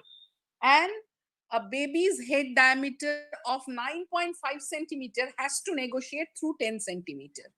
So only 0.5 centimeter area is left. And for shoulder, it's 12 centimeters. So it has to be pulled through that diameter. So Homo sapiens population for both warm and cold climates, so reduced pelvic breadth over millions and millions of years. Modern humans have been able to give birth larger brain infants. Still, 60% of babies in all public facilities of West Bengal are getting delivered vaginally and 40% by C-section. Still, it's the vaginal delivery is the safest mode of delivery, and we are successful in delivering the baby vaginally. But complications do happen. So you have to take a judicious decision whether this particular baby is going to get negotiated through this mother's pelvis without complicating the health of the mother and the newborn. So are we progressing faster than the evolution ladder? We are delivering those babies when we are seeing that it's difficult to deliver this particular baby through this maternal pelvis. We deliver the baby safely by doing a C-section. Mother with a very narrow pelvis would not have survived 100 years ago. Mother would have died of obstructed labor. But they are now surviving. The baby is also surviving. And they pass on their gene to encode a narrow pelvis to their daughter, if it's a baby girl born by CS. And this goes on for next generation. It's getting transmitted. So it's not the survival of the fittest. It's somehow we are intervening, but is it good or bad? Time will answer. So what evolutionary scientists have demonstrated, the chance of obstruction in childbirth in last 50 years has increased from 3% to roughly 3.6%. There is a 0.6% rise because these narrower pelvis are getting transmitted from a small pelvic mother to their daughter, and once again it's going on. So is this rise of percentage is faster than the evolution scale? I don't have any answer to this. Just think of it.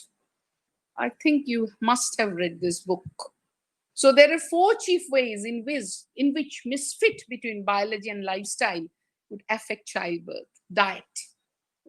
I was listening to a wonderful lecture of Dr. Manju just before my talk. It's very important. You must have a balanced diet.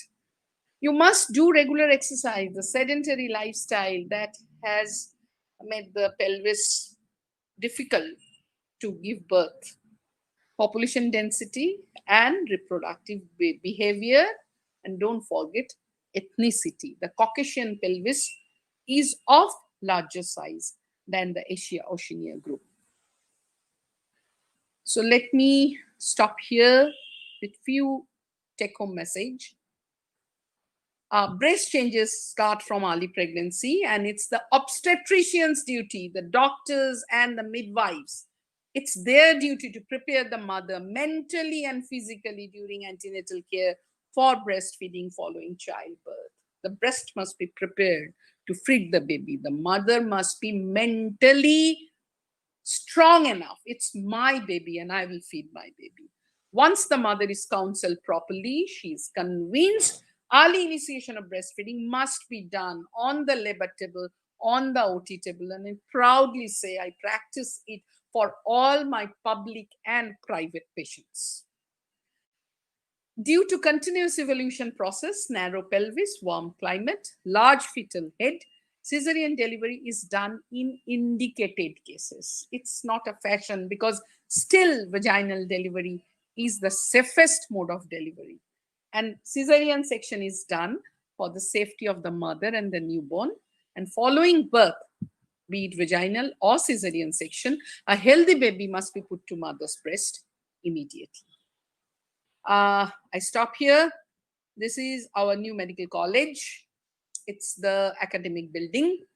These are not flowers, these are cranes. And this is my gynae department. These are hostels, and you can see the Ganges over there. I thank once again the organizer for allowing me to speak. Thank you, everybody. Thank you, madam.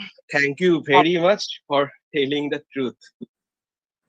And your presentation was actually a real eye opener for all. Thank So you. actually, a master blaster shot Oh, thank you. played by you. Okay. Thanks a lot. So you are the Sachin Tendulkar in the field of gynecology. Oh my I God. think. Thank you. Thanks a lot. It's a pleasure because you have done a wonderful job, and so many. I was listening to the first lecture. So many tidbits: the pillow, the breast pad, the bra. These are very essential to tell to the mother. And Dr. Yes. Manju was telling about this. These are very small things which we must talk. And many a times, I must agree that obstetricians fail to discuss all these things. Thank you. And the home tech messages given by you should be followed by all, I think. Yeah, sure. Thank you. So we also have Mahendra Singh Dhoni on the platform. Okay, the Reshma Jain. I Oh, just called her Mahendra Singh Dhoni. Actually, she also played the helicopter shot. okay. previously. Okay. So right now, I am asking Dr. Reshma Jain to please say something.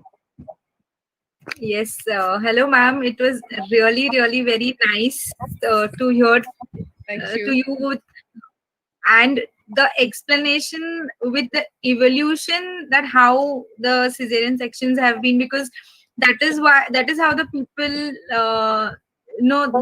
people actually try and choose gynecologists which who prefer vaginal, and they don't really sometimes understand the need for it. And you really nicely explained, so that it's really it was very nice to hear to you, ma'am. Thank Madam, you. it was very much energetic. The presentation was. Yes. Thank you. Thanks a lot. Ma'am, and So now, you Dr. rushed from Reshma the Jain, please. hospital. Yes. And ma'am, you really came from the hospital and reached and made it. Thanks a lot. Ma'am, there is a question for you over here. Yeah, sure. That, hello, ma'am. Yeah, I can hear you. Yeah, they're asking about milk letting down. Like what happens to milk letting when the baby is low birth weight and is unable to suckle? Okay, that's a very good question. Well, when the baby is very premature and the baby needs a special care, we always ask the mother that you start expressing the milk from day one. That's very vital. It's not that the baby is on intravenous fluid or the baby is getting tube feed and the mother is sitting idle. It's not that. The mother must start expressing the milk from day one. And when the baby will gradually gain weight and with this ease of sucking the breast, when the pediatrician will feel that now the baby can suck the breast, because sucking the breast really requires some energy, vigor, and when the baby is fit to suck mother's breast, by the time the mother has started producing milk. And before direct sucking, the milk which the mother is expressing, that to be fed to the baby through tube or through katori and chamach. That's usually done.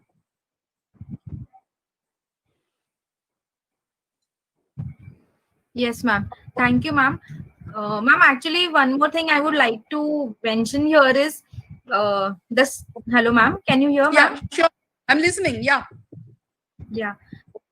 Yes, ma'am. About the study that you conducted in your hospital with the workload in a government, in a medical college to conduct, and the small thing that you use they tied the red band to identify. It's really all these things, like small things, put up, and it made out to be such a big study. So it was Yes. nice. Yeah.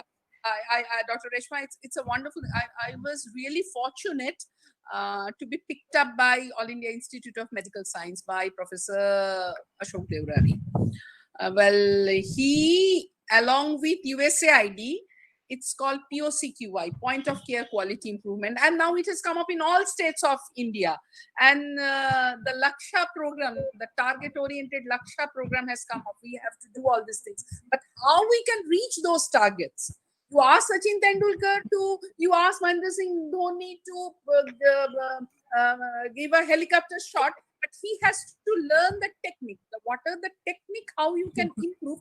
These are completely management principles. So we had a training from IHI Boston, and they told us that if you go ahead with the small steps, it will help you to improve and the quality of care, and will boost up the moral of every care provider. So we always work as a team, and I am really indebted to Dr. Devrari for teaching me all these things, and now we are implementing. Thank you so much, ma'am. Thank you very much, madam. So actually, you told us that life is a multidisciplinary approach. Absolutely. Okay. Absolutely. Because you have highlighted the anthropology, yes, you have highlighted the statistics, yes, and you also have highlighted the interior decoration. Actually, Dr. Kormokar, what I have realized at this age, whatever you study, ultimately in all study, you reach to a peak where you have to understand the philosophy. Yes. That is absolutely right. So that's why we are leading to PhD. Every education, every discipline leading to PhD. Okay, thank you very much. So, Dr. Reshma Jain, is there any more question? So once again, I'll just check, ma'am, once again.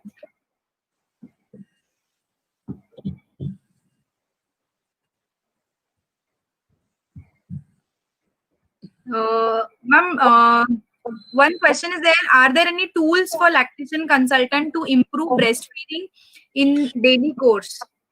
Yeah, there is a post for lactation consultation in some of the private hospitals. In the private hospital where I work, there is a lady who is a lactation consultation, but I feel in a public setup, the midwives work wonderfully.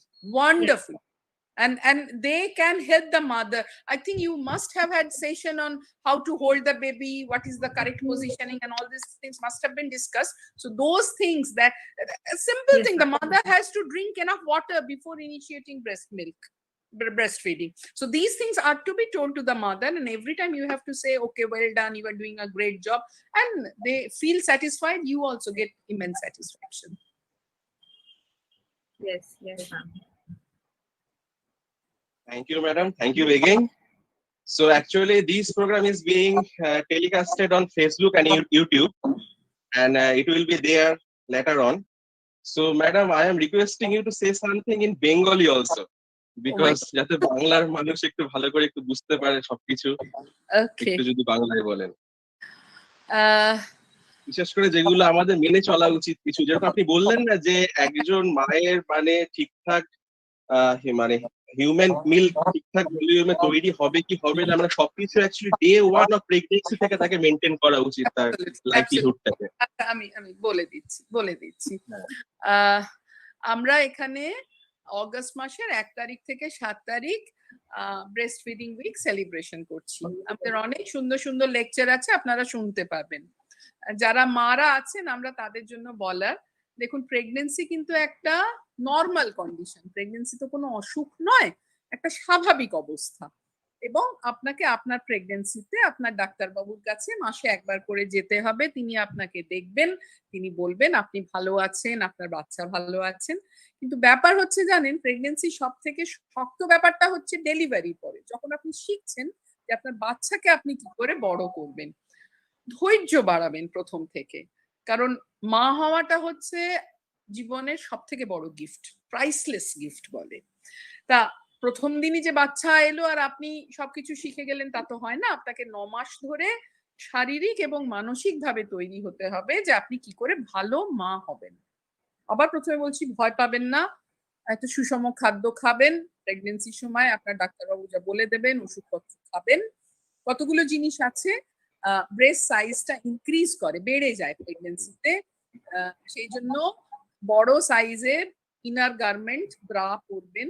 নিপলে কোনো সমস্যা যেন না থাকে, সেটা pregnant অবস্থাতেই, যখন বাচ্চা আপনি ক্যারি করছেন, বাচ্চা পেটে আছে, তখনই আপনি দেখবেন যেন নিপলে কোনো কাটা না থাকে, নিপলটা যেন একটু বাইরের দিকে বের করা থাকে, এবং আপনি তেল, জল ইত্যাদি লাগালে কি হবে, নিপলটা নরম থাকবে, যাতে ডেলিভারির পরে, বাচ্চা হবার পরে বাচ্চা ব্রেস্ট ফিড করতে পারে। আপনার বাচ্চাকে কিন্তু আপনাকেই খাওয়াতে হবে, বাইরের কৌটোর দিয়ে একদম খাওয়ানো উচিত নয়। কারণ একটা মানে মাকে, বাচ্চাকে আপনি যদি ব্রেস্ট ফিড করেন, ব্রেস্ট ফিডিং এ বাচ্চার এনার্জি ছাড়াও আরো অনেক জরুরি জিনিস, কত অ্যান্টিবডি পায়, ইমিউনোগ্লোবুলিন পায়, এবং সুষম খাদ্য পাবে, বাচ্চার ইনফেকশন হবে না, কোনো রকমের নেক্রোসিস হবে না এই ব্রেস্ট মিল্ক খেলে। তারপরে হচ্ছে আপনি যদি বাইরের খাবার খাওয়ান, সেখানে আপনার বোতল, বাটি, চামচ এগুলো ফোটানোর ব্যাপার আসছে, সেগুলোর থেকেও ইনফেকশন হতে পারে। কিন্তু ডাইরেক্ট আপনি যদি ব্রেস্ট ফিড করাতে পারেন, বাচ্চাকে বুকের দুধ খাওয়াতে পারেন, তাহলে কিন্তু বাচ্চার ইনফেকশন হবার সম্ভাবনা অনেক কমে যায়। এবারে আপনার যেরকমই ডেলিভারি হোক না কেন, সেটা সিজারিয়ান হোক বা নর্মাল ডেলিভারি হোক, আপনি কিন্তু বাচ্চাকে ইমিডিয়েটলি, যেন বাচ্চাকে আপনার করে দেওয়া হয়, আপনার ব্রেস্টে দেওয়া হয় বাচ্চাকে, লেবার টেবিলে বা অপারেশন টেবিলে, এবং দেখবেন আপনার বাচ্চা কিন্তু আস্তে আস্তে ব্রেস্ট সাক করতে শুরু করেছে, টানতে শুরু করেছে। আপনি ভাববেন না যে প্রথম দিনেই অনেক মিল্ক এসে যাবে এবং আপনার বাচ্চা একদিনে বড়, তা কখনোই হয় না।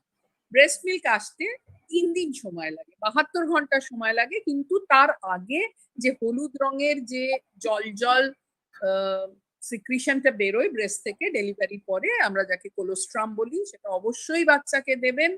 তারপরে আপনি বসে বাচ্চাকে খাওয়াবেন, আমরা শুয়ে খাওয়াতে বারণ করি, কারণ ভারী ব্রেস্ট বাচ্চার নাকের ওপরে পড়ে যেতে পারে।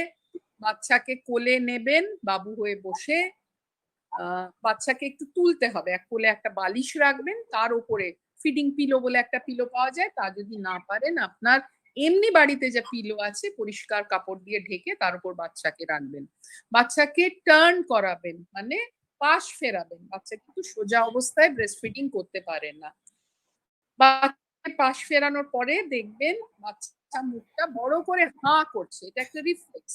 বাচ্চা মুখটা হাঁ করলে আপনার নিপলের কালো জায়গাটা এবং তার সঙ্গে অনেকটা কালো এরিয়া নিপলের চারপাশে, আমরা যেটাকে এরিওলা বলি, সেটা দিতে হবে। এই অনুষ্ঠানে অনেক লেকচারে দেখবেন যে খুব সুন্দর বলা আছে, ওপরের এরিওলাটা দেখতে পাওয়া যায় না, তলার এরিওলাটা খানিকটা দেখতে পাওয়া যায়।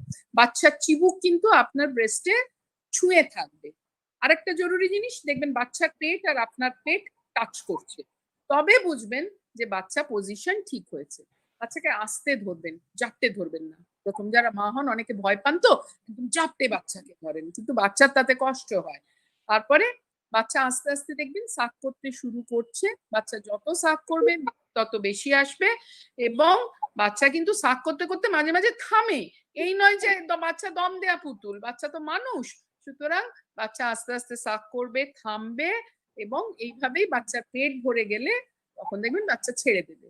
নিয়ম হচ্ছে প্রতিবারের ফিডে আপনি দুদিকের ব্রেস্ট থেকেই খাওয়াবেন, মানে ধরুন ডান দিক থেকে খাওয়াতে শুরু করলেন, হয়ে গেল যখন, তখন বাঁদিকের ব্রেস্টে দিলেন, এবং পরের বারে যখন শুরু করবেন তখন বাঁদিকের ব্রেস্টটা আগে খাওয়াবেন, তারপরে ডান দিকের ব্রেস্টটা। এই অনুষ্ঠানে দেখবেন যে কেন প্রথম দিকের দুধটাও দেওয়া উচিত, শেষ দিকের দুধটাও দেওয়া উচিত, সে ব্যাপারেও আলোচনা করা হয়েছে। সবটাই দিতে হবে, এবং ব্রেস্ট ফিড করানোর পরে বাচ্চাকে ঢেকুর তোলাবার চেষ্টা করবেন। যদি ঢেকুর তুললো ঠিক আছে, যদি না তুললো বাচ্চাকে সাবধানে পাশ ফিরিয়ে শোয়াবেন, এবং শোয়ানোর পরে কিন্তু নজর রাখবেন বাচ্চা যেন দুধ না তোলে। এই হলো ব্যাপার ব্রেস্ট ফিডিং। অসংখ্য অসংখ্য ধন্যবাদ আপনাকে। আর যদি কোনো মা কোনো সমস্যার সম্মুখীন হন, আশা করি তাহলে আপনার সঙ্গে অবশ্যই যোগাযোগ করতে পারবেন। আচ্ছা, আপনাকে Hello, অনেক, ma'am. হ্যাঁ, hello, Ma'am, can I speak something? yeah, sure. I don't know Bangla, but from whatever you explained, I came to know what you explained about everything about initiation, about breastfeeding, be it vaginal or cesarean section.